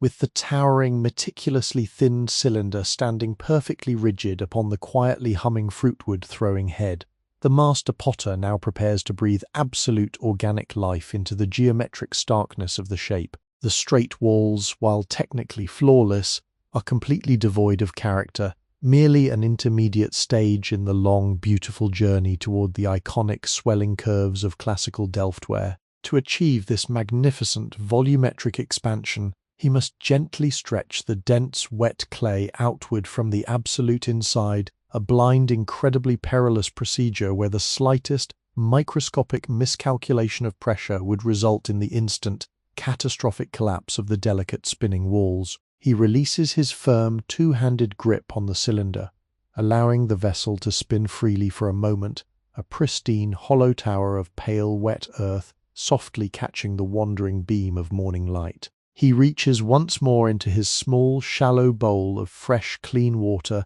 deeply wetting the fingertips of his left hand, ensuring they are perfectly lubricated to prevent even the slightest destructive friction against the tender interior of the vessel. He slowly lowers his wet left hand entirely into the deep, spinning cavern of the cylinder, his arm disappearing up to the heavily veined wrist. He positions his sensitive fingertips against the very bottom of the interior wall, exactly where the floor meets the vertical rise. On the exterior, directly opposite his hidden left hand, he does not use his bare skin. Instead, he brings forth a different, specialized wooden rib. Unlike the straight, rigid, sharp-edged pear-wood tool used to violently scrape the cylinder clean, this new rib is a masterpiece of soft, beautifully sweeping curves. It is carved from a remarkably thin, flexible piece of deeply oiled cherry wood, its edge possessing a gentle convex arch that flawlessly mimics the desired final contour of the finished vase. He holds this beautifully curved cherry wood rib against the spinning exterior wall, holding it completely stationary, acting as a rigid, unyielding mold, a physical boundary that will dictate the absolute final limit of the clay's outward expansion. The transformation begins with an impossibly slow, highly concentrated outward push from his hidden left hand. Deep within the dark interior of the spinning cylinder, his fingertips gently press against the wet earth, gently forcing the clay wall outward. Instantly, the rigid, vertical profile of the lower cylinder begins to miraculously swell. It is a breathtaking visual resembling a heavy, deeply saturated, muddy balloon, being slowly, continuously inflated by a silent, invisible breath. As the clay gently bulges outward, it meets the unyielding, stationary curve of the oiled cherry wood rib waiting on the outside. The wet earth softly presses against the dark wood, seamlessly adopting its elegant, continuous curve. The master slowly, simultaneously moves his hidden left hand, and the exterior wooden rib gradually upward, guiding the swelling belly of the vessel toward the ceiling. The auditory experience is incredibly subtle, a beautiful, soft, wet whispering sound as the thick slip trapped on the exterior of the clay is gently squeezed and compressed between the expanding earth and the smooth cherry wood. The sheer physical tension within the microscopic structure of the wet clay is immense. Millions of tiny, flat, hexagonal clay platelets are being stretched, pulled, and rearranged to accommodate this massive volumetric expansion, held together entirely by the invisible, magical plasticity born during their long, quiet months resting beneath the damp canvas in the dark corner of the studio. As the swelling belly of the vessel reaches its maximum glorious diameter, appearing beautifully full and deeply pregnant with empty space. The master must seamlessly transition into shaping the upper architecture of the vase. He gently eases the intense outward pressure from his hidden left hand, allowing the walls to maintain their newfound magnificent volume. Now, the motion fundamentally reverses. To create the iconic, elegant, sweeping shoulder of the vessel, he begins to gently compress the spinning clay inward from the outside. Using the soft, fleshy webs between his thumbs and forefingers, he lightly encircles the upper portion of the spinning form. With an incredibly delicate, beautifully regulated inward pressure, he slowly forces the wide open top of the vase to gradually constrict. The clay, ever obedient to his patient commands, gracefully folds inward upon itself, the walls thickening slightly as the circumference of the vessel is dramatically reduced. The form beautifully transitions from a wide, generous, swelling belly into a taut, elegantly sloping shoulder, visually gathering its upward momentum before dramatically narrowing into a tight, incredibly delicate, soaring vertical neck. With the sweeping, elegant silhouette of the vase now fully established, the master directs his absolute unbroken focus to the very top edge of the vessel, the fragile, wildly spinning rim. Left untouched, this edge would dry into a terribly sharp, unpleasant, uneven precipice, highly susceptible to chipping and deeply uninviting to the touch. It must be perfectly rounded, compressed, and beautifully finished. For this incredibly delicate task, he abandons his wooden ribs and heavy, calloused fingers, reaching instead for the smallest, most unassuming tool in his entire, meticulous collection. Resting upon the heavy, water-stained ledge beside the copper basin is a tiny, irregularly shaped strip of beautifully aged chamois leather. This remarkable piece of animal hide has undergone a staggering complex process of intense tanning and heavy oiling, completely stripping away its natural rigidity until it has achieved a state of absolute impossible silken softness. It is a pale, buttery yellow color, incredibly porous, and smells faintly but distinctly of the deep, rich cod liver oil used to permanently preserve its velvety, cloud-like texture. The master gently picks up this tiny, weightless scrap of golden leather and drapes it carefully over the tips of his right index and middle fingers.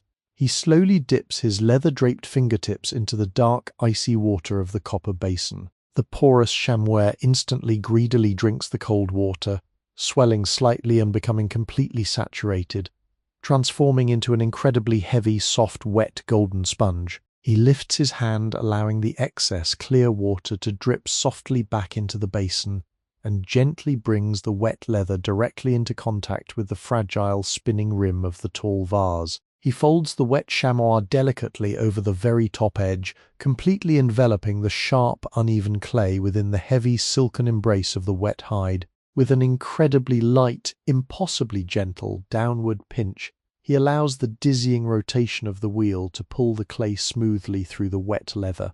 The friction is virtually non-existent. The heavily lubricated chamois simply glides over the spinning earth like a soft, wet tongue. Instantly, the sharp, jagged edge is miraculously compressed, smoothed, and deeply rounded into a perfect, thick, flawless, welcoming lip. The microscopic particles of clay are perfectly aligned, sealing the rim and giving it an undeniable, beautiful visual weight that perfectly balances the sweeping, generous curves of the swelling belly below.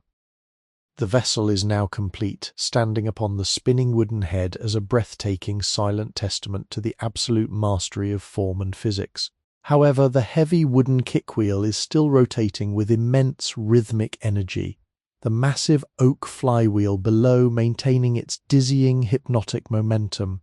The master must now slowly, carefully bring this heavy mechanical heartbeat to a complete, absolute halt. He does not use his hands. Doing so would require touching the delicate, freshly thrown vessel and instantly destroying its flawless surface. Instead, he extends his right leg once more, reaching downward toward the heavy, spinning edge of the thick oak disc. He gently presses the soft, supple leather sole of his shoe against the rough, iron-bound outer edge of the flywheel. At first, he applies only the absolute lightest feathery touch, allowing the thick leather of his shoe to simply drag against the spinning iron. beautiful, low, continuous, scraping hiss echoes through the quiet studio, the distinct, highly textural sound of friction violently fighting against immense stored kinetic energy. Gradually, beautifully, he increases the heavy downward pressure of his foot. The intense, rhythmic, breathless whoosh of the spinning timber slowly begins to deepen, its pitch dropping into a lower, heavier frequency. The dizzying blur of the pale spinning vessel directly before him slowly begins to resolve, the optical illusion of perfect stillness shattering as the individual, microscopic streaks of wet slip become beautifully visible once more. The wheel protests with a low, heavy wooden groan, the massive iron axle fighting against the thick, cooling animal grease. Slower and slower it turns, the rotation becoming sluggish, heavy, and delightfully languid. Finally, with one last gentle dying creak of the ancient timber frame, the heavy oak flywheel completely surrenders to the friction. The apparatus shudders once, incredibly softly, and then ceases all movement entirely. The profound, heavy, absolute stillness of the early morning instantly floods back into the dusty alcove, enveloping the master and his newly born creation in a thick, velvety blanket of absolute, uninterrupted silence. The final essential act of the morning's delicate labor is to physically separate the finished wet vase from its heavy, dark wooden foundation. The master reaches across the wheel and retrieves his twisted brass cutting wire, the very same heavy tool he used to effortlessly slice through the massive mound of raw, sleeping earth. He pulls the thin, heavily oxidized wire perfectly taut between his thumbs, wrapping the smooth, dusty walnut toggles tightly around his knuckles. He positions the taut, humming wire absolutely flat against the very surface of the fruitwood throwing head, perfectly aligned with the dark, wet base of the finished vase. With a slow, fluid, incredibly steady, horizontal pulling motion, he draws the tightly twisted brass directly beneath the heavy, wet vessel. As the wire effortlessly bites into the highly compressed base of the clay, it produces a distinct, wet, highly satisfying suctioning sound, a slow, thick, muddy shuck that cleanly breaks the intense vacuum-like seal between the earth and the wood. The master carefully pulls the wire completely free, allowing it to drop softly onto the dusty floorboards.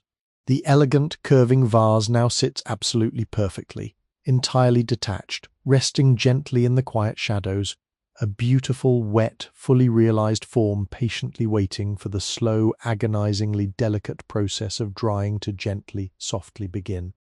Now that the heavy, tightly twisted brass wire has cleanly severed the invisible bond between the wet earth and the wooden wheel, the newly born vase sits in a state of absolute, breathtaking vulnerability. It is completely unsupportable by human hands. The soft, water-logged clay would instantly deform, permanently capturing the heavy indentations of the master's fingers and ruining the flawless, symmetrical curves he just spent an hour coaxing into existence. To move this incredibly delicate, heavy form, he must rely on a pair of specialized, deeply trusted wooden lifting paddles. These are not flat, rigid boards, but two beautifully carved, symmetrical crescents of pale, incredibly lightweight linden wood. Their inner curves meticulously shaped to perfectly match the swelling outward profile of the vase's lowest, heaviest quarter. He slowly, gently slides these soft wooden crescents onto the surface of the throwing head, positioning them precisely on opposite sides of the severed base. With an impossibly slow, perfectly synchronized inward pressure, the wooden paddles embrace the lowest section of the wet earth. He holds his breath once more, locking his wrists, and gently lifts.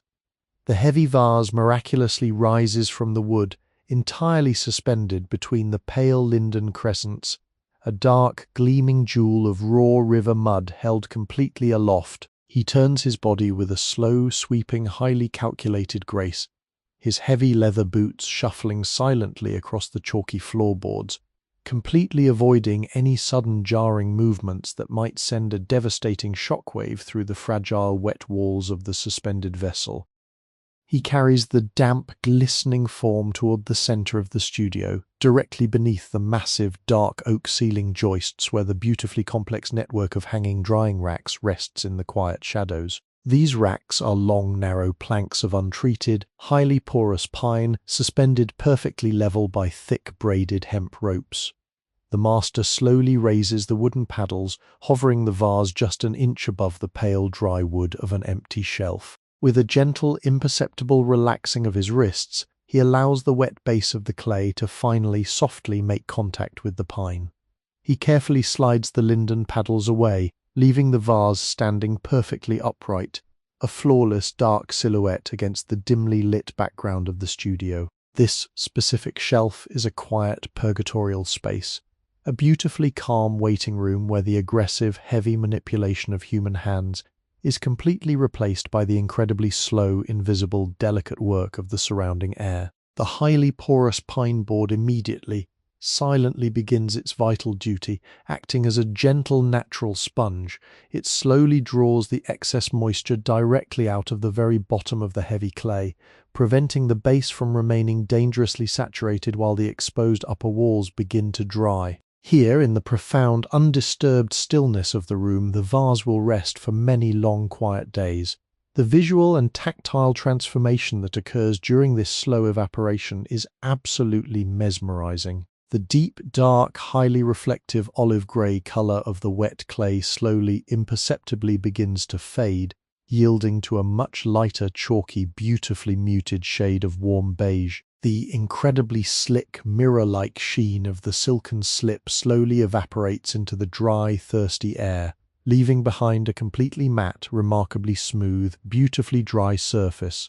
The potters beautifully refer to this crucial intermediate stage as leather hard. It is a magical, fleeting condition where the clay is no longer wet enough to yield completely to a gentle touch, yet it is not fully dry and brittle. It possesses the exact, deeply satisfying consistency of a thick piece of aged cheese or a heavy slab of stiff, damp leather. In this highly specific state, the clay can be gently carved, meticulously trimmed and beautifully refined with sharp iron tools, a quiet, dusty process that creates long, delicate, curling ribbons of semi-dry earth that fall gracefully to the floorboards like heavy, muted snow.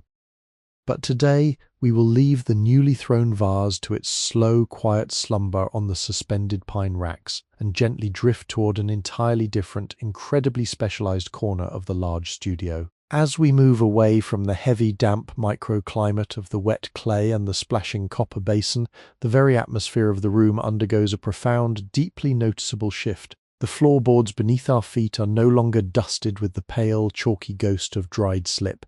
Instead, they are surprisingly clean, polished to a dull, warm sheen by the constant, careful sweeping of a small, soft, bristled broom. The deep, heavy, muddy aroma of the riverbed beautifully fades, entirely replaced by a complex, intoxicating, incredibly refined perfume.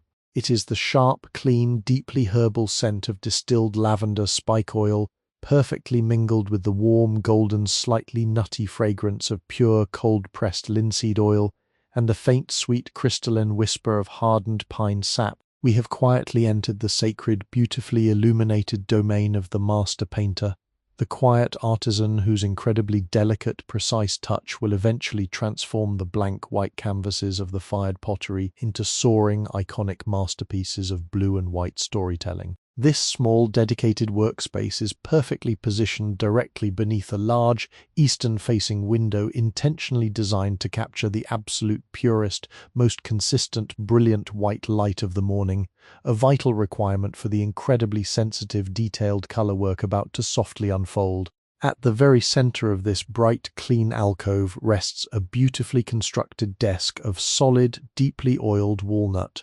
It is not a heavy, brutal workbench like the wedging table, but an elegant, slanted drafting desk, its surface angled perfectly to prevent the heavy fatigue of the painter's neck during endless, deeply concentrated hours of meticulous brushwork. Resting upon the beautifully angled, dark walnut surface of the painter's desk is the essential, hypnotic apparatus used for preparing the legendary colors. A massive, perfectly flat slab of incredibly thick, highly polished frosted glass. The glass is incredibly dense, possessing a faint, beautiful tint of pale, icy blue at its thick edges, its top surface intentionally etched to provide a microscopic, beautifully textured tooth Next to this heavy glass slab rests the muller, a remarkably heavy bell-shaped instrument crafted entirely from solid, clear crystal, its perfectly flat base beautifully textured to perfectly match the frosted glass below. The painter's morning ritual here is a magnificent, quiet echo of the heavy stone mortar and pestle we observed earlier, but executed on a breathtakingly delicate, almost microscopic scale from a tiny, exquisitely folded packet of heavy parchment paper. A microscopic mound of the deeply precious, darkly bruised purple cobalt powder is gently tapped onto the center of the frosted glass. Beside this dark, granular mountain, the painter places a single, incredibly heavy, perfectly clear drop of distilled water, enriched with a tiny, sticky touch of sweet golden gum arabic, the sticky sap harvested from distant acacia trees. With a slow, fluid, mesmerizing circular motion, the painter brings the heavy, flat base of the crystal muller down upon the dark powder and the clear water. As the heavy crystal begins to gently grind the ingredients together in a tight, expanding figure-eight pattern, a deeply satisfying, incredibly quiet, continuous shh sound fills the bright alcove. It is the sound of microscopic crystals being systematically, beautifully crushed against the frosted glass, completely breaking down their harsh, jagged structures until the dark powder and the clear, sticky liquid seamlessly merge. Slowly, miraculously, the dark, melancholic purple completely disappears, yielding to a thick, incredibly rich, glossy, inky paste that behaves exactly like thick, melted velvet. This is the raw, potent essence of the Delft blue, a deeply concentrated, liquid sapphire waiting patiently to be delicately lifted by the impossibly soft, waiting hairs of a specialized brush, completely ready to softly stain the pristine white surface of the waiting, fired clay with centuries of beautiful, quiet, unbroken tradition.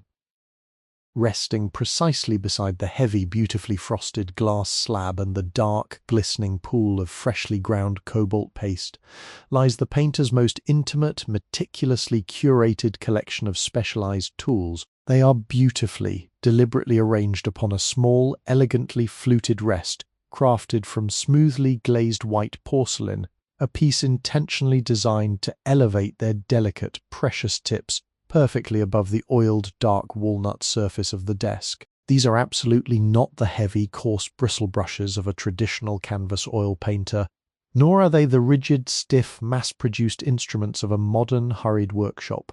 They are breathtaking, microscopic marvels of delicate engineering crafted entirely by hand with a level of care bordering on profound absolute devotion. The handles of these exquisite instruments are not made of heavy, dense wood, which would eventually cramp the fingers over a long day of microscopic labor. Instead, they are brilliantly fashioned from the hollow, incredibly lightweight, natural quills of mature geese and large swans. These organic stems have been meticulously stripped of their heavy aerodynamic feathers, gently boiled in a secret, highly guarded solution until they achieve a beautiful, translucent, pale amber clarity, and then carefully cut to the absolute perfect, specific length, to balance entirely weightlessly in the gentle crook of the artist's resting hand. Where the delicate, specialized animal hairs enter the open, hollow end of the amber quill, they are secured not with harsh, heavy metal ferrules that would rust in the damp air, but with hundreds of incredibly tight, microscopic wrappings of the absolute finest, bright crimson silk thread. The silk is bound by the master brushmaker with such astounding, relentless tension and mathematical precision that it forms a perfectly smooth, hard, brilliantly colored, glossy collar, providing a tiny, striking flash of vibrant, saturated red against the pale amber quill and the dark, resting bundle of waiting hairs. The true, undeniable magic, however, resides deep within the nature of the hairs themselves. They are a deeply fascinating, complex study in natural texture and unparalleled microscopic softness. For the incredibly fine, sweeping, continuous outlines that form the intricate, foundational skeletons of the classic Delft motifs, the painter relies on a highly specialized brush known affectionately as the trekker. The hairs of this specific brush are exceptionally long, extraordinarily thin, and undeniably beautifully supple. They are harvested with immense gentle care from the soft, protected underbelly of a wild red squirrel during the absolute coldest, deepest, most unforgiving depths of the harsh European winter. This highly specific timing ensures the hairs are at their absolute thickest and most robust, yet possess a microscopic silken fineness that harsh synthetic materials could never, ever hope to successfully replicate. When the beautiful trekker brush is completely dry, resting upon the porcelain, the incredibly long hairs naturally splay outward in a soft, fluffy, weightless, pale fan that yields entirely to the slightest gentle puff of human breath. But the very moment these dry hairs are introduced to any form of heavy liquid, a miraculous, invisible physical transformation instantly occurs. The microscopic overlapping scales along the shaft of each individual squirrel hair eagerly grip the surrounding moisture, drawing the thousands of disparate fibers incredibly tightly together, seamlessly fusing them into a single, cohesive, perfectly unified dark needle. It is an instrument brilliantly designed by nature to hold a vast, incredibly generous reservoir of heavy liquid cobalt completely within its swollen, heavy belly, while simultaneously delivering that precious pigment down through an impossibly sharp, microscopic, flawless point, allowing the talented artist to draw sweeping yards of continuous, elegant lines without ever having to lift the brush from the porous surface of the earth. Resting securely in the very center of the slanted, deeply oiled walnut desk, perfectly illuminated by the pure, cool, unadulterated eastern morning light, sits the intimidating, waiting canvas. It is a large, beautifully proportioned, completely flat ceramic plate that has already bravely survived the terrifying, roaring, unimaginably intense flames of its very first unglazed bisque firing. Following that initial brutal trial by fire which permanently drove every single microscopic molecule of water from the clay, the hardened, highly porous terracotta was entirely submerged in a thick, heavy, milky bath of the tin oxide glaze we observed earlier in the shadowy apothecary. Now, the liquid moisture of that specific glaze application has entirely evaporated into the dry, dusty studio air over several long days, leaving behind a thick, uniform, flawlessly applied coating of raw, completely unfired, powdery white mineral. The surface of this waiting plate is a breathtaking, uniquely terrifying thing to closely behold. It is not yet the hard, glossy, highly reflective, glass-like finish of a finished, fired piece of porcelain. Instead, it is intensely, profoundly, beautifully matte, possessing the exact visual and tactile texture of a pristine, heavily frosted winter pane or a perfectly smooth, completely untouched, endless field of newly fallen, deeply frozen snow. It is so incredibly chalky, so violently, aggressively dry, that if you were to simply brush the soft pad of your index finger lightly against its surface, you would instantly wipe away the powdery tin layer completely, exposing the coarse dark red earth beneath and ruining the flawless snowy background forever. This intensely dry, highly porous sponge-like nature makes the upcoming painting process one of the most uniquely demanding, utterly unforgiving, and deeply stressful artistic disciplines in the entire world. The raw, chalky glaze is incredibly, violently thirsty. The very absolute second the wet pigment touches the white powder, the colored liquid will be instantly, aggressively sucked deep into the microscopic open pores of the coating. There is absolutely no opportunity for hesitation, no chance to beautifully blend the wet edges, no ability to layer colors softly, and absolutely positively no possibility of ever wiping away a mistake. Every single sweeping stroke of the delicate squirrel hair must be completely, undeniably perfect on the very first attempt, born entirely from decades of absolute ingrained muscle memory and profound, unshakable, quiet confidence.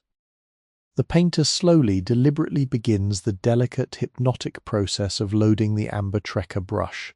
He gently dips the very microscopic tip of the soft squirrel hair into the shallow, dark pool of velvety cobalt paste resting upon the frosted glass slab. He does not plunge it deeply, which would overload the hairs and cause a devastating, uncontrollable drip. Rather, he lightly, beautifully drags the hairs through the very top surface of the pigment, allowing natural capillary action to silently, effectively draw the heavy, dark liquid upward, filling the swollen belly of the brush. Then, to absolutely perfect the delicate tip, he brings the wet brush to a completely clean, dry section of the frosted glass slab. He begins to slowly, continuously twist the translucent amber quill between his thumb and forefinger, while simultaneously gently dragging it backward across the microscopic texture of the glass. This mesmerizing, twisting, dragging motion expertly forces out any trapped microscopic air bubbles hidden deep within the belly, perfectly aligns every single individual squirrel hair, and deeply compresses the wet bundle until it flawlessly tapers into a single, impossibly sharp, incredibly dark point. The brush is now heavily laden with immense potential, its dark, swollen, saturated belly contrasting beautifully against the vibrant, glossy crimson silk wrap. To meticulously protect the fragile, intensely powdery white surface of the unblemished plate from the natural destructive oils, heavy sweat, and radiant warmth of his resting heavy hand. The painter employs a beautiful, traditional, highly specialized tool known as a mahlstick. It is a long, incredibly thin, perfectly straight dowel of extremely lightweight hazelwood, capped elegantly at one end with a soft round ball of tightly wound linen, stuffed entirely with soft unspun cotton. He rests the soft, heavily padded linen ball gently onto the solid walnut desk, just a few inches outside the absolute perimeter of the chalky plate, and holds the long, pale wooden shaft diagonally across the open work surface. He then carefully rests the underside of his right forearm gently upon the suspended, rigid wooden dowel. His heavy, warm hand is now completely, safely elevated, floating weightlessly just a microscopic fraction of an inch above the pristine, powdery white snowfield of the unfired glaze, completely stabilizing his arm while miraculously allowing for total, unhindered, fluid freedom of movement in his wrist and extended fingers. The entire studio seems to suddenly hold its collective, dusty breath as the quiet painter slowly, smoothly lowers the dark, heavily laden microscopic tip of the trekker brush directly toward the waiting, violently porous white earth. He narrows his eyes slightly, focusing his absolute undivided attention entirely on a small, highly specific coordinate located precisely near the beautifully curving, thick rim of the plate. As the microscopic, perfectly aligned point of the wet squirrel hair finally, softly makes physical contact with the dry, chalky tin glaze, a profound, beautifully subtle, almost imperceptible sound is instantly generated within the bright alcove. It is an incredibly soft, continuous, dry, scratching whisper, a delicate, highly textural shh, shh, shh, shh, the distinct, thirsty sound of the heavily powdered, porous surface instantaneously, aggressively drinking the wet, dark cobalt paste. The painter absolutely does not pause, hover, or hesitate. The exact moment physical contact is confirmed, he instantly begins to gracefully move. He pulls the translucent amber quill in a long, graceful, perfectly sweeping, highly calculated curve, his elevated wrist pivoting with absolute undeniable mathematical precision. The dark, heavily concentrated cobalt flows flawlessly from the swollen belly of the brush, down through the microscopic point, and is pulled instantly, deeply into the thirsty white powder. Because this raw, freshly ground cobalt has not yet been kissed and violently transformed by the unimaginably high heat of the roaring kiln, the distinct line that magically appears upon the powdery plate is absolutely not the brilliant, soaring, famous sapphire blue we have come to deeply expect. Instead, it is a profound, deeply saturated, intensely matte charcoal grey, heavily bordering on an incredibly dense, soft, absorbing black. The sweeping line is astonishingly, breathlessly perfect, possessing crisp, flawlessly sharp, absolute edges with absolutely zero unwanted bleeding, feathering, or spreading, securely locked instantly and permanently into the microscopic dry structure of the delicate glaze. He gracefully lifts the delicate brush away from the surface with a slight, beautiful upward flicking motion, causing the dark line to beautifully, organically taper off into an impossibly thin, graceful fading tail. He has just flawlessly laid down the very first anchoring, incredibly important curve of what will slowly, meticulously become a sprawling, incredibly complex, deeply twisting, classical vine of delicate, beautifully imagined blossoms. The quiet, hypnotic, immensely patient, deeply isolated rhythm of the master painter has officially, beautifully begun, establishing a silent, continuous dance of dark water sinking heavily into thirsty, powdery light, stroke by perfect stroke, lost entirely within the profound, deep, uninterrupted concentration of the slowly warming, peaceful morning. As the quiet, mesmerizing rhythm of the amber trekker brush continues its delicate, unbroken dance upon the intensely powdery white expanse of the ceramic plate, the very nature of time within the bright, illuminated alcove begins to fundamentally, beautifully alter. Outside the thick, moss-draped brick walls of the studio, the bustling, energetic city of Delft is rapidly awakening to the frantic, urgent demands of the late morning. Wealthy merchants in heavy woolen coats are loudly haggling over massive wooden crates of fragrant, imported spices on the damp, crowded cobblestone docks.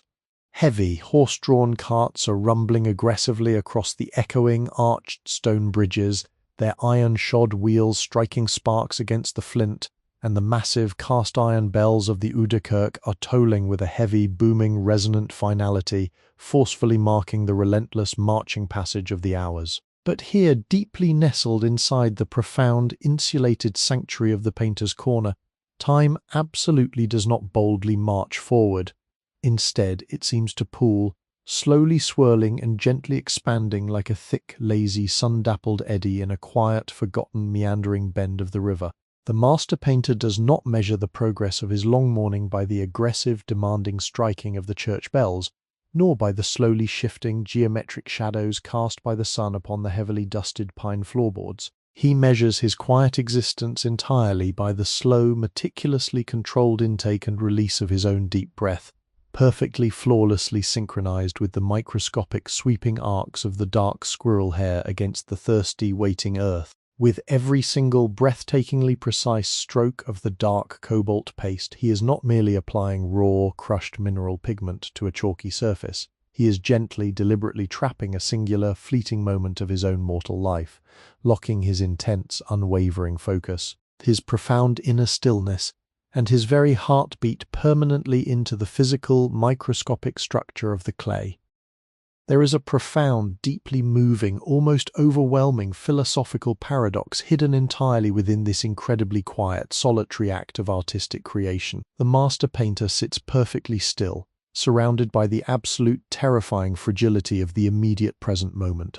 The raw, unfired, powdery tin glaze resting delicately upon the flat terracotta plate is so impossibly, breathtakingly vulnerable that a sudden, heavy sneeze, a careless, accidental brush of his heavy woolen sleeve, or even a violently dropped wooden tool could instantly, irreparably destroy countless hours of agonizing, deeply concentrated labor. The translucent amber quill resting lightly in his calloused hand is physically lighter than a single dry, fallen autumn leaf, and the dark, glistening liquid he so masterfully manipulates is nothing more than pulverized stone, temporarily suspended in ephemeral, rapidly evaporating water. He is a deeply fragile, aging man, working intimately with fragile, weightless tools upon an intensely, aggressively fragile, powdery surface. Yet the absolute, overarching, undeniable purpose of this deeply vulnerable, quiet morning is the passionate pursuit of undeniable, astonishing,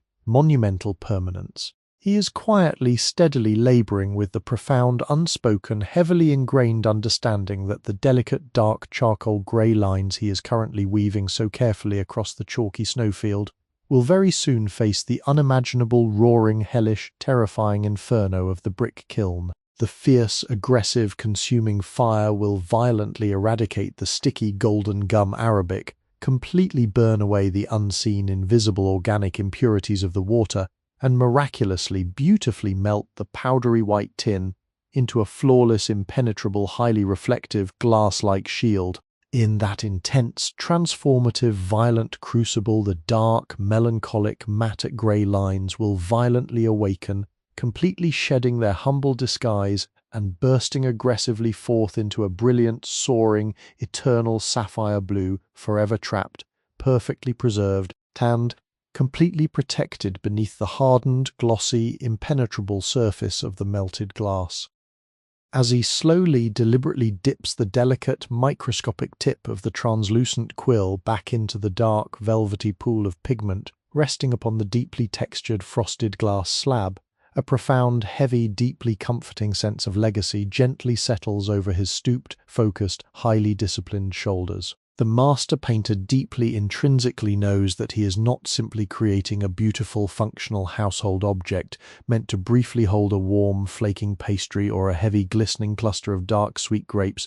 He is meticulously, agonizingly crafting a silent, enduring, beautiful messenger that will undoubtedly, inevitably outlive him by many long centuries. He beautifully, quietly understands that long after his calloused, heavily ink-stained hands have finally rested in the earth, long after this quiet, dusty, heavily timbered studio has perhaps entirely crumbled or been completely swallowed by the relentless, damp progression of the dark canal waters, this specific, fragile ceramic plate will stubbornly, beautifully continue to exist. It will likely travel, carefully and tightly packed in completely dry, fragrant straw, buried deep within the heavy, groaning, cavernous wooden hull of a massive Dutch sailing ship, bravely crossing treacherous, violent, unpredictable oceans to eventually reach the impossibly distant, unimaginably exotic, bustling ports of the New World. It might eventually come to rest entirely upon the heavy, ornately carved, dark mahogany dining table of a wealthy, powdered, highly influential aristocrat in Paris, beautifully, perfectly reflecting the warm, flickering, golden, dancing light of 100 dripping, sweet-smelling beeswax candles. Or perhaps it will find a very quiet, deeply modest, permanent home in the dark, heavy, simple oak cupboard of a humble local merchant, completely treasured, gently handled, and deeply passed down through countless fading, whispering generations as a deeply precious, fragile, irreplaceable family heirloom. The beautiful, sweeping, impossibly complex floral motifs he is currently painting with such agonizing, isolated, profound care will be softly touched, quietly admired, and deeply loved by countless individuals whose faces he will never, ever be permitted to see, and whose forgotten names he will never, ever have the privilege to know. This overwhelming, staggering, massive realization of profound historical permanence absolutely does not induce fear, heavy pressure, or frantic, hurried panic within the quiet, disciplined mind of the artist. Rather, it softly instills a deep, incredibly comforting, utterly hypnotic sense of profound, absolute peace.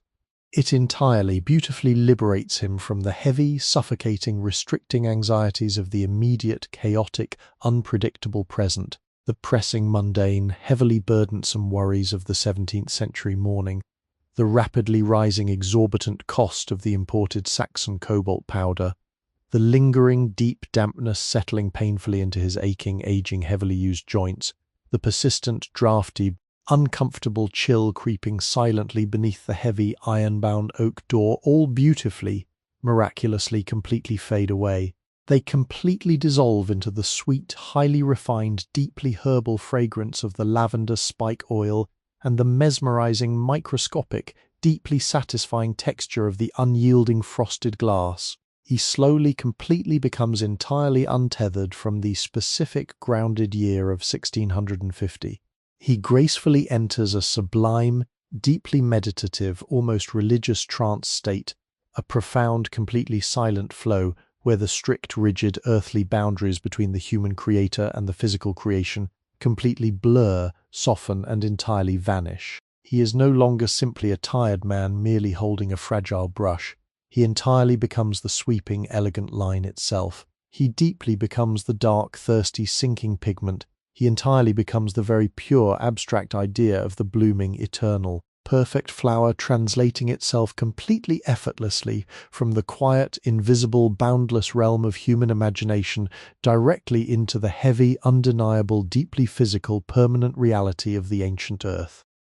The astonishing, enduring, legendary beauty of this classical blue and white artwork absolutely does not stem from a state of absolute, cold, deeply mechanical, inhuman perfection, but rather from the deeply embedded, undeniable, beautifully flawed evidence of the mortal human soul. If one were to meticulously examine the finished, beautifully fired plate many centuries from this exact quiet morning, Placing it carefully under a highly powerful, modern, illuminating magnifying lens, they would absolutely not find the flawless, soulless, mathematically precise, utterly boring uniformity of a modern stamped factory-produced decal. Instead, they would delightfully, beautifully, deeply discover the microscopic, intensely touching, permanent evidence of this very specific quiet morning.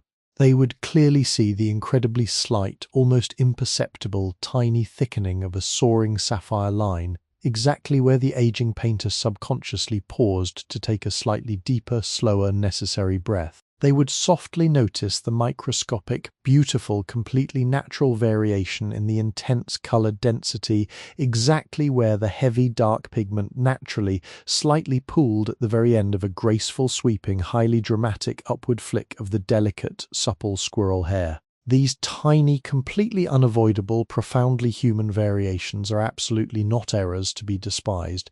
They are the very living heartbeat of the historical artifact. They are the permanent, completely undeniable, deeply beautiful signature of a living, breathing, profoundly feeling artisan who was deeply, entirely engaged in a quiet, passionate, highly respectful dialogue with the completely unforgiving raw elements of nature. The finished plate slowly becomes a physical, hardened, completely permanent record of his profound, unwavering patience, a highly tangible, glossy manifestation of his deep, silent, lifelong devotion to the incredibly slow, agonizingly beautiful, complete mastery of his ancient craft. As the morning light slowly shifts, beautifully painting the heavily dusted floorboards with a much warmer, heavier, deeply comforting shade of golden honey, the painter simply continues his silent, rhythmic, utterly hypnotic work, absolutely lost in the profound, comforting, warm embrace of history, delicately, gently, breath by breath, brushing quiet eternity onto an incredibly fragile, utterly thirsty, waiting canvas of cold white powdery dust. The sprawling, heavily twisting, deeply intricate floral motif is now incredibly, magnificently close to its absolute final completion. The master painter's translucent, pale amber quill has travelled countless, beautiful, microscopic miles across the heavily powdered, violently thirsty white surface of the ceramic plate, leaving entirely behind a breathtaking, continuous, flawless tapestry of incredibly dense, profound, intensely matte charcoal grey. Yet, to truly elevate this quiet, sprawling design from mere technical competence to absolute soaring, breathtaking mastery, the final, incredibly delicate, microscopic details must be painstakingly, slowly, carefully applied. These tiny, almost invisible flourishes are the true, deeply hidden, beating heart of the artwork, completely providing the vital, undeniable illusion of deep, three-dimensional depth and soft, organic, beautiful life. The painter completely abandons the long, graceful, heavily sweeping strokes of the underlying structure, fundamentally changing his entire physical approach. He leans in incredibly close, the tip of his nose hovering mere inches above the intensely dry, fragile, chalky surface, his heavy breathing becoming agonizingly shallow, deeply measured, and incredibly sparse. He rests the heavy, deeply calloused side of his right hand completely upon the soft, padded linen ball of the hazel mole stick, completely isolating the highly delicate, microscopic movements entirely to the very tips of his index finger and thumb. He now uses only the absolute microscopic very tip of the dark, wet squirrel hair, applying incredibly tiny, perfectly spaced, tiny dots and impossibly thin, short, delicate cross-hatching to the innermost, deepest recesses of the beautifully painted petals. This highly specific technique, known affectionately as stippling, requires a level of profound, absolute, unwavering concentration that is almost physically exhausting to closely observe. Each tiny individual dot of dark, velvety cobalt paste must be placed with absolute mathematical, undeniable precision, gently sinking heavily into the pure white powder without ever bleeding, touching, or heavily blurring into its microscopic neighbor.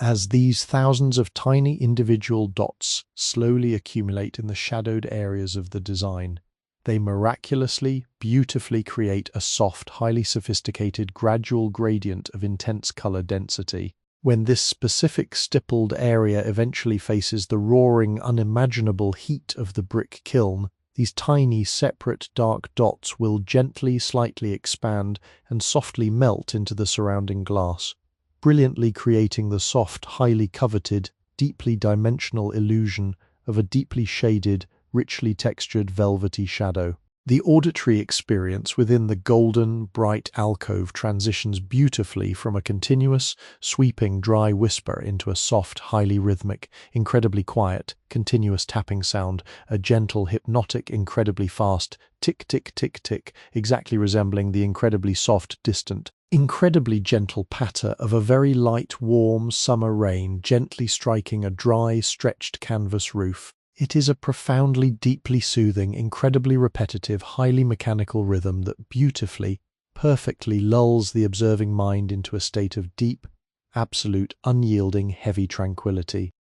After what seems like countless, deeply silent, suspended hours of this microscopic, incredibly delicate, highly exhausting labor, the master painter finally completely ceases his movement. He slowly, carefully lifts the translucent amber quill completely away from the heavily decorated plate, a profound, undeniable, deep sense of total, heavy completion washing completely over his hunched, tired, aging shoulders. He very gently, highly respectfully places the delicate, still wet brush back upon the elegantly fluted, beautifully smooth white porcelain rest, ensuring the soft, swollen, dark bundle of squirrel hairs absolutely does not touch the oiled walnut surface. He sits perfectly, incredibly still for a long, deeply extended, silent moment, entirely allowing his tired, highly focused, straining eyes to finally relax, slowly taking in the entire, complete, sprawling composition as a whole. The heavily powdered, intensely white plate is now completely beautifully adorned with a breathtaking, deeply complex, sprawling network of incredibly dense, profoundly matte, dark grey leaves, twisting, elegant vines, and heavy, beautifully shaded blossoms. It completely possesses a stark, highly dramatic, deeply melancholic beauty in its raw, completely unfired state. A deeply quiet, highly restrained elegance that feels entirely, perfectly appropriate for the profound, deep, heavy stillness of the dusty, sunlit studio. He deeply, intrinsically knows with absolute, unshakable, quiet confidence that the heavy, dark, crushed stone has been perfectly, flawlessly applied, and that the wild, roaring, hungry fire will inevitably, beautifully awaken the brilliant, soaring, eternal sapphire blue hiding completely within.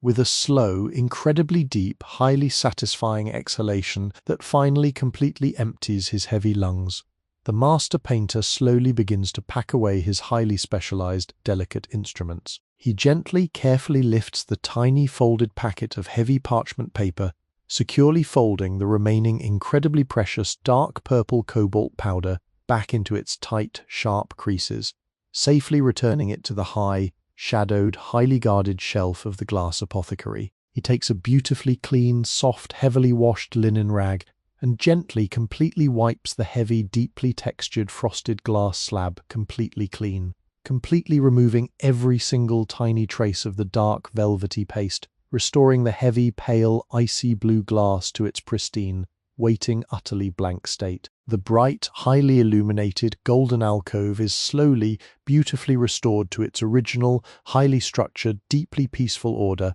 patiently waiting for the next blank, highly porous, utterly thirsty white plate, and the incredibly slow, heavily repetitive, deeply hypnotic cycle of creation to begin entirely anew. The painter slowly pushes the heavy, deeply contoured oxhide stool backwards, with his heavy leather boots, the ancient wood emitting a low, comforting, deeply resonant creak against the chalky pine floorboards. He stands slowly, stretching his stiff, heavy, aging back, his heavy indigo woolen jacket and stiff leather apron rustling quietly in the heavily suspended, dusty air. He does not turn back to gaze upon the finished, heavily decorated plate. His profound, quiet duty to this specific object is completely, entirely finished. He slowly, deliberately walks back across the wide, highly irregular floorboards, stepping completely out of the warm, heavy, deeply golden pool of morning light, gently moving back toward the heavy, deeply cool, profound shadows near the ancient oak door. The studio is now entirely, perfectly silent once more, completely filled with the deep, intoxicating, highly complex aroma of raw river clay, dry, crushed minerals, sweet lavender spike oil, and the lingering, warm, heavily comforting memory of his quiet, slow, immensely patient morning labor. gently, peacefully waiting in the absolute stillness for the slow, inevitable approach of the long, heavily shaded afternoon.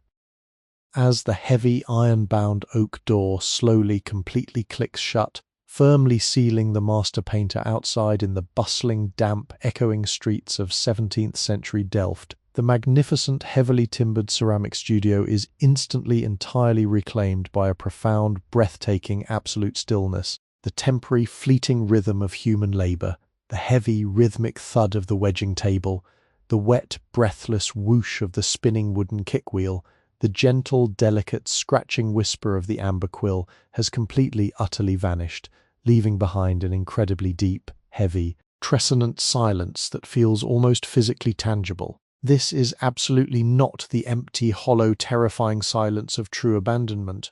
Rather, it is a rich, deeply saturated, profoundly heavy quietude, heavily pregnant with the massive unseen potential of the beautiful objects resting within it. In this deeply suspended, golden afternoon, the studio entirely becomes a magnificent, heavily insulated sanctuary, dedicated completely to the profound, slow, philosophical passage of time. The heavy, warm, liquid, golden light of the afternoon sun now completely dominates the wide, irregular pine floorboards, casting incredibly long, deeply stretched, dramatic shadows that slowly, beautifully creep across the chalky dust with an agonizing, glacial, hypnotic slowness. Caught entirely within these thick, golden shafts of light, the microscopic, floating constellations of pale clay dust continue their endless, mesmerizing, weightless ballet, completely oblivious to the departure of the master, dancing beautifully, silently on the gentle, invisible thermal currents rising slowly from the cooling brick floor.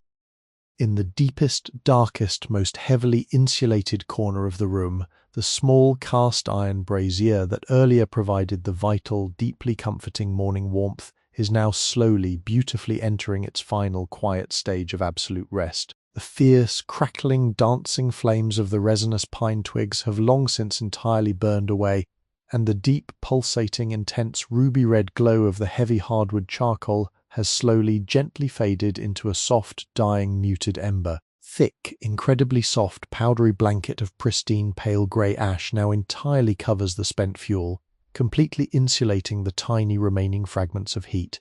As the thick, heavy iron of the three-legged basin slowly begins to lose its stored temperature to the cooling, damp canal air, it emits a deeply subtle, beautifully irregular series of incredibly quiet, microscopic sounds. There is a tiny, sharp, metallic tink, followed several long, silent minutes later by a low, deep, muffled groan as the dark metal completely, microscopically contracts against the chill. These tiny, beautifully isolated sounds absolutely do not shatter the profound silence of the room.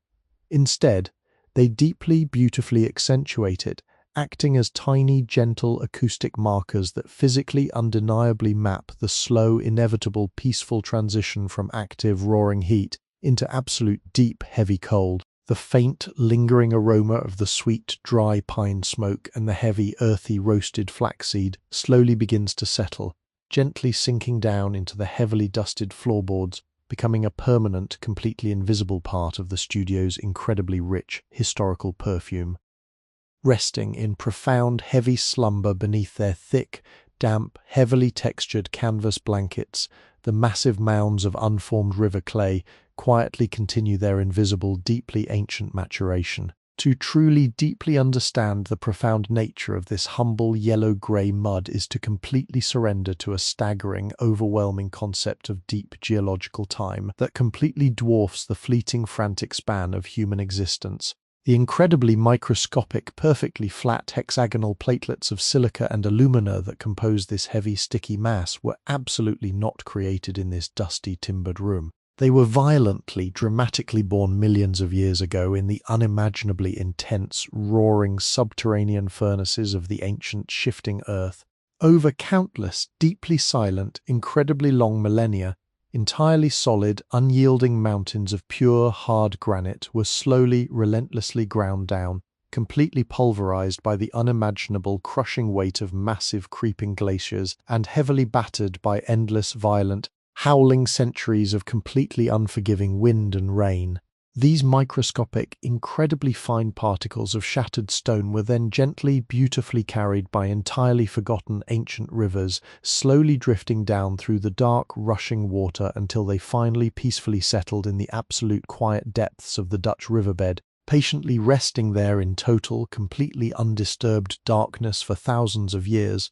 When the master potter gently touches this cold, wet earth, he is absolutely not just shaping mere mud. He is intimately, deeply manipulating the completely pulverized, heavy, saturated memory of ancient mountains, gently molding the incredibly slow, patient, entirely invisible history of the physical world itself.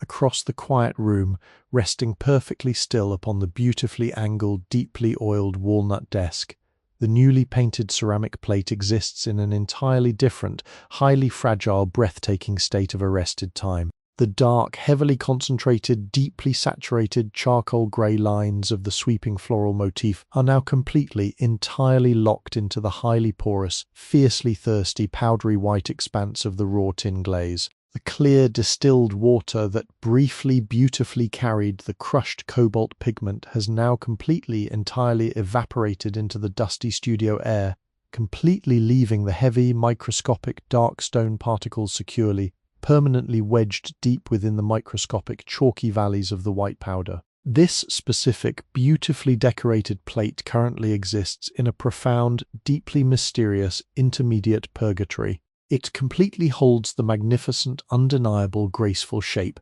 and the deeply complex, entirely intricate design of a highly finished, soaring masterpiece. Yet it remains incredibly, terrifyingly vulnerable, so intensely fragile that a single, careless, heavy brush of a passing linen sleeve would instantly, completely destroy it. It is entirely, beautifully suspended in a state of absolute, pure, undeniable potential, silently waiting for the terrifying, transformative, absolute finality of the roaring kiln. It beautifully represents the absolute, fleeting, delicate present moment.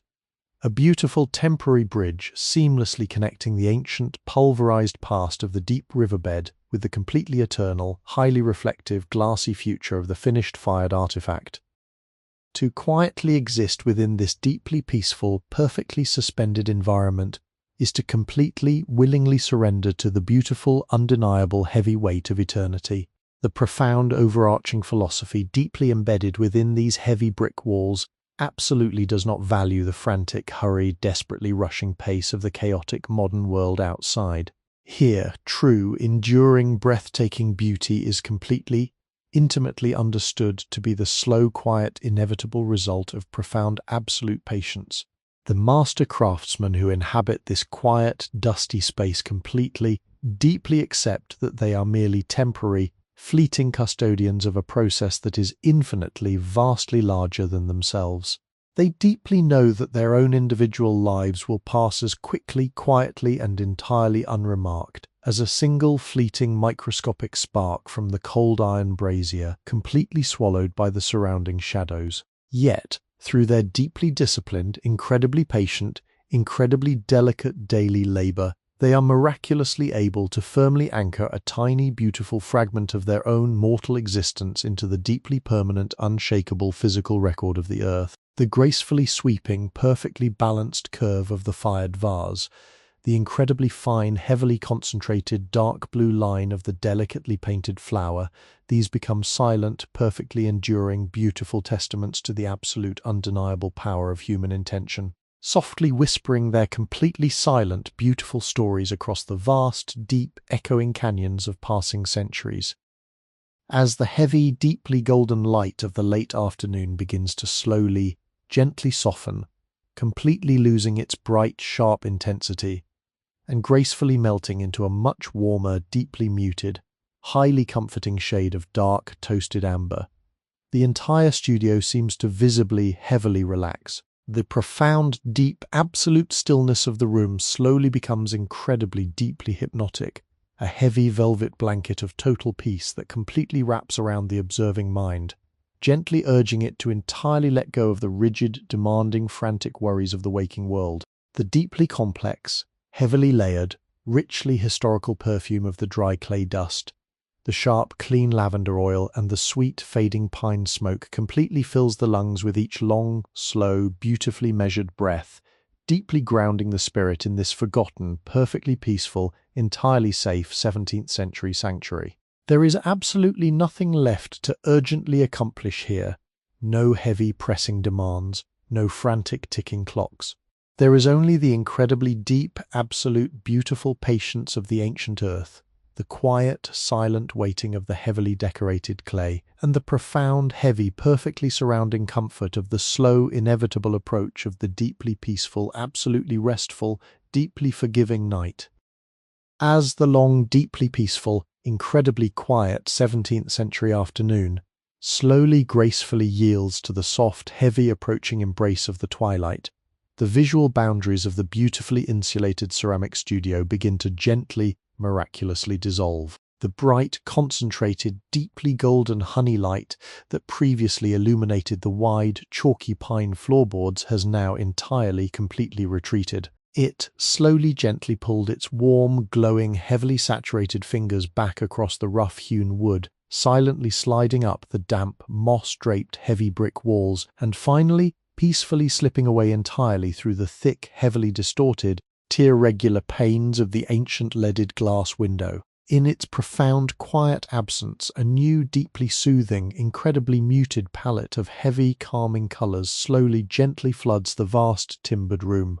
The incredibly still air itself seems to miraculously thicken, beautifully taking on a rich, heavily saturated, profoundly deep shade of dusty, melancholic lavender, which slowly, seamlessly mingles with a soft, bruised, heavy velvet indigo gently creeping down from the absolute darkest, most completely forgotten corners of the heavy, dark oak ceiling joists. The sharp, distinct, beautifully defined, rigid edges of the massive elm preparation tables, the heavy, iron-bound, completely stationary kickwheel, and the towering, heavily laden, deeply shadowed shelves of the glass apothecary completely, utterly lose their stark, demanding definition. They slowly, beautifully blur and soften, gracefully transforming from solid, heavy, undeniable physical objects into soft, vague, deeply comforting, heavy silhouettes, completely wrapping themselves in thick, heavy, highly protective cloaks of soft, warm, charcoal grey shadow. It is a beautiful, deeply optical surrender, a slow, gentle, hypnotic fading away of the demanding, highly detailed, frantic waking world, gently inviting your tired, heavily observing eyes to finally, completely let go of their desperate, exhausting need to focus, gently urging them instead to simply peacefully accept the soft, heavy, entirely blurred edges of the deeply approaching, profoundly restful night. With the heavy, complete departure of the sun, the ambient physical temperature within the thick, heavy brick walls begins to softly, beautifully, gently drop. It is absolutely not a sharp, biting, or uncomfortable cold, but rather a deeply refreshing, incredibly soothing, heavy coolness that gently seeps through the incredibly thick, mossy masonry. As this beautiful, heavy coolness slowly settles completely over the wide, deeply dusted floorboards, it fundamentally, profoundly alters the deeply complex, layered perfume of the quiet studio. The sharp, sweet, highly refined, soaring notes of the clean lavender spike oil and the warm, golden, sticky scent of the heavy linseed oil, which entirely dominated the bright, illuminated alcove during the long, focused hours of delicate painting, begin to gently, quietly recede. They slowly, beautifully fold completely back into the heavy, porous wood of the slanted walnut desk. In their gentle wake, the incredibly ancient, deeply grounding, profoundly heavy aroma of the raw, wet river clay rises once more to completely reclaim the deeply shadowed atmosphere. It is the incredibly rich, damp, intensely earthy scent of the deep, slow-moving riverbed, beautifully mingled with the faint, sweet, deeply comforting whisper of the entirely dormant, cold white wood ash resting silently within the forgotten, darkened kiln. This heavy, profoundly aquatic, incredibly ancient fragrance acts as a perfectly gentle, incredibly heavy, completely invisible blanket, slowly wrapping completely around your tired senses, deeply grounding your wandering mind in the heavy, stable, undeniable, permanent reality of the cool, sleeping earth, gently pulling your conscious thoughts slowly, beautifully downward, completely away from the light, airy, frantic anxieties of the modern day, and deep into the heavy, silent, completely unmoving roots of the ancient, forgotten world. Outside the heavy, iron-bound, deeply thick oak door, the bustling, energetic, frantic daytime sounds of the prosperous, vibrant city of Delft have completely, beautifully faded away, entirely replaced by a singular, profoundly rhythmic, deeply hypnotic, continuous lullaby. The incredibly heavy, damp, dense night air perfectly carries the low, soft, continuous, deeply soothing sound of the dark, cold canal water gently, rhythmically lapping against the ancient, moss-draped, heavily weathered stone embankments. It is an incredibly slow, entirely peaceful, beautifully repetitive liquid whisper, a soft, wet, continuous slosh and recede, slosh and recede. This deeply beautiful, heavy aquatic rhythm is occasionally gently accompanied by the deep, hollow, profoundly resonant, wooden creaking of a completely empty, deeply weathered small rowboat securely tied to a heavy iron mooring ring, softly bobbing and gently swaying upon the dark, completely invisible undulating surface of the heavy water. These incredibly soft, deeply muffled, highly rhythmic exterior sounds do absolutely not penetrate the heavy, thick sanctuary of the studio to disturb or shatter the profound peace. Rather, they are beautifully, perfectly filtered through the incredibly dense, heavy barrier of the ancient oak door and the completely solid, thick brick walls. By the time these gentle aquatic sounds reach your entirely resting, completely relaxed ears, they have been miraculously transformed into a deeply distant, incredibly soft, heavy, continuous heartbeat, a perfectly steady, entirely unwavering, profoundly hypnotic, gentle metronome that slowly, beautifully commands your own, tired, heavy breathing to completely, entirely synchronize with the slow, deep, completely unhurried, ancient rhythm of the heavy, dark, sleeping water. As you stand quietly, entirely weightless within this deep, profoundly safe, incredibly heavy sanctuary of shadows and soft, distant sound, your profound, focused attention is gently, beautifully drawn toward the incredibly faint, incredibly beautiful, microscopic play of light, still desperately, gently clinging to the heavy, thick, irregular glass of the tall, narrow windows. The profound, deep chill of the descending night has caused a magnificent, thick, highly opaque layer of completely silver, milky condensation to rapidly, beautifully bloom across the entire outer surface of the hundreds of tiny diamond-shaped leaded panes. The deeply distant, incredibly soft, flickering, golden glow from a single, deeply isolated, entirely lonely iron street lantern hanging heavily across the wide, dark canal attempts to gently pierce this thick, heavy silver fog. The beautiful, soft, highly distorted, incredibly weak golden light does not illuminate the completely dark studio, but simply beautifully catches the heavy, swelling, completely perfectly round drops of cold, clear water gently gathering upon the extremely cold, uneven glass. You quietly, peacefully watch as one heavy, perfectly swollen, intensely silver droplet finally completely surrenders to the heavy, undeniable, absolute pull of gravity. It begins a slow, completely agonizing, deeply beautiful, highly erratic, wandering journey down the incredibly cold, warped, highly textured surface of the ancient glass pane, entirely leaving behind a completely pristine, incredibly clear, impossibly thin, microscopic, winding trail through the thick, silver, heavy fog. The soft, microscopic, completely silent, heavily dragging motion of the falling droplet is incredibly, profoundly mesmerizing, entirely capturing your completely relaxed, heavily wandering, completely quiet mind, softly mirroring the incredibly slow, heavy, deeply continuous, beautiful descent of your own, deeply tired, completely heavy consciousness as it gently, peacefully drifts further and further down into the absolute, completely welcoming, highly forgiving, entirely encompassing, dark velvet depths of profound, absolute, unyielding sleep.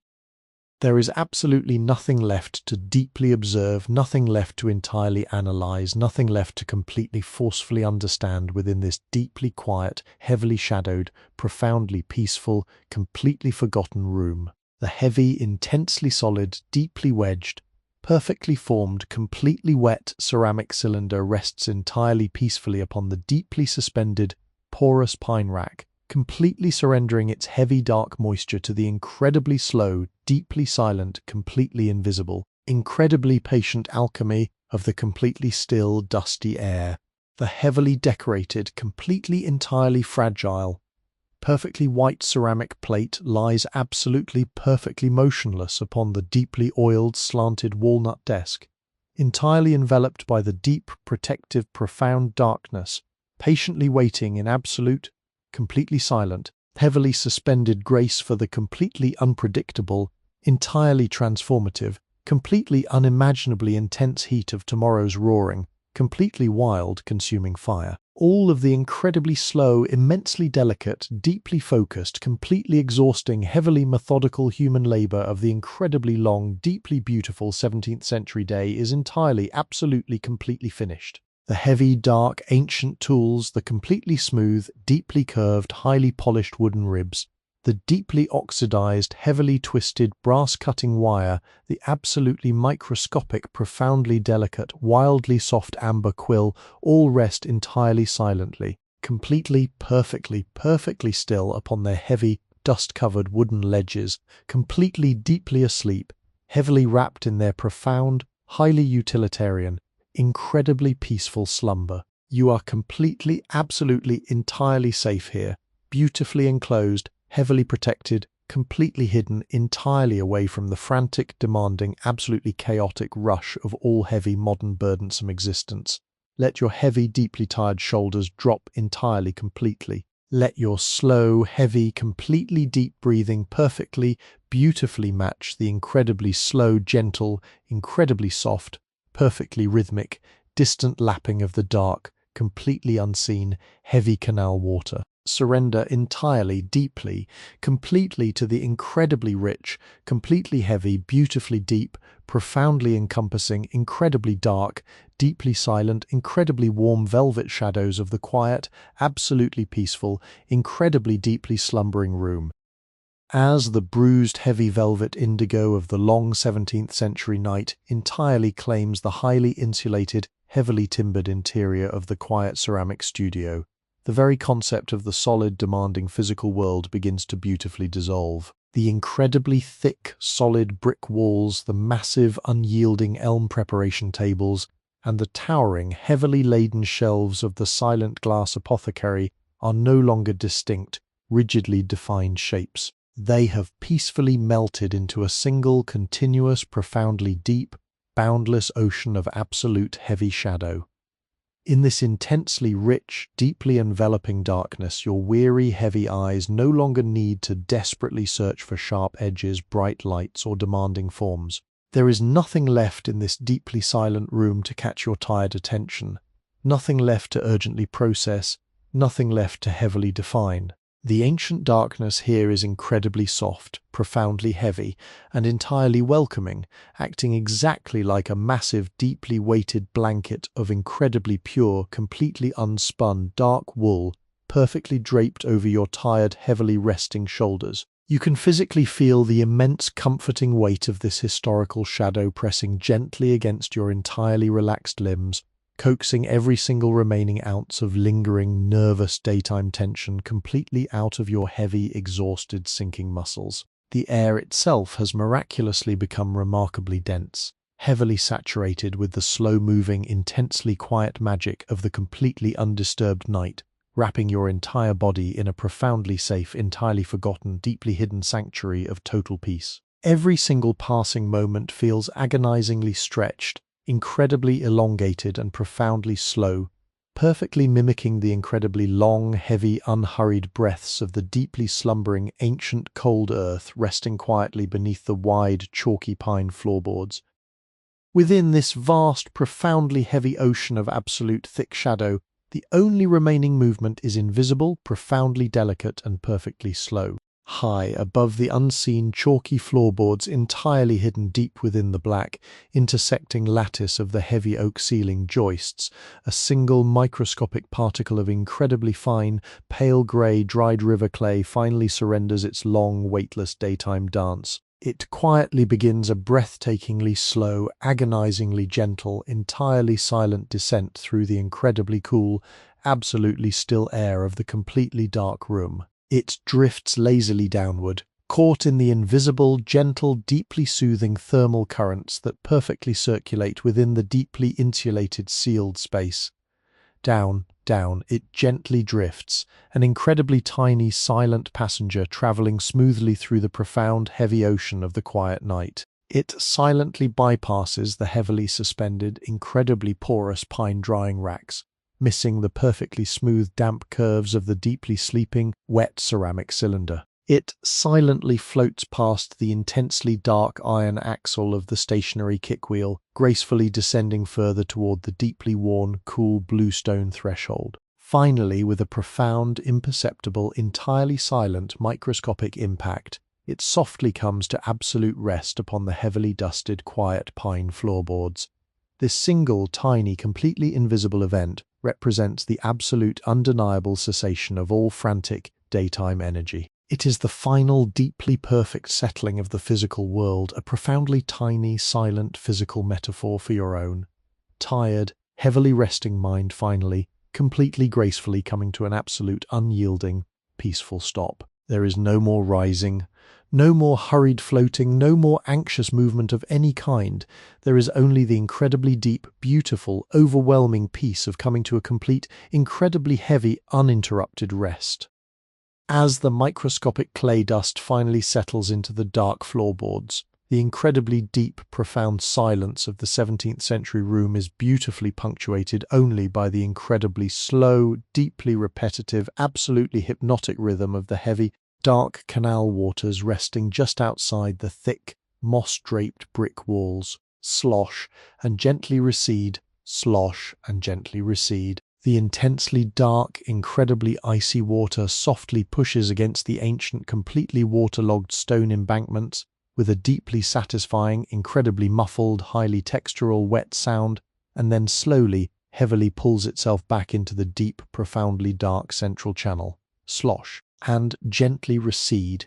It is an entirely endless, profoundly patient, incredibly repetitive aquatic cycle that has continuously existed for countless, deeply silent centuries, completely ignoring the frantic, hurried, incredibly brief span of human existence, slosh and gently recede. You deeply, willingly allow this incredibly heavy, profoundly slow, watery rhythm to become the absolute sole focus of your entirely relaxed, drifting, sinking mind. With every single, soft, heavily muffled push of the dark water against the ancient stone, you instantly feel yourself gently, undeniably sinking slightly deeper, further down into the soft, thick velvet darkness of the quiet sleeping room. With every single incredibly slow, deeply peaceful recession of the heavy tide, you feel another highly complex layer of conscious thought gently washing away, completely dissolving into the cool, dark, endlessly flowing water, slosh and gently recede. The deeply hypnotic, heavy sound slowly becomes completely indistinguishable from the profoundly measured, highly rhythmic tempo of your own,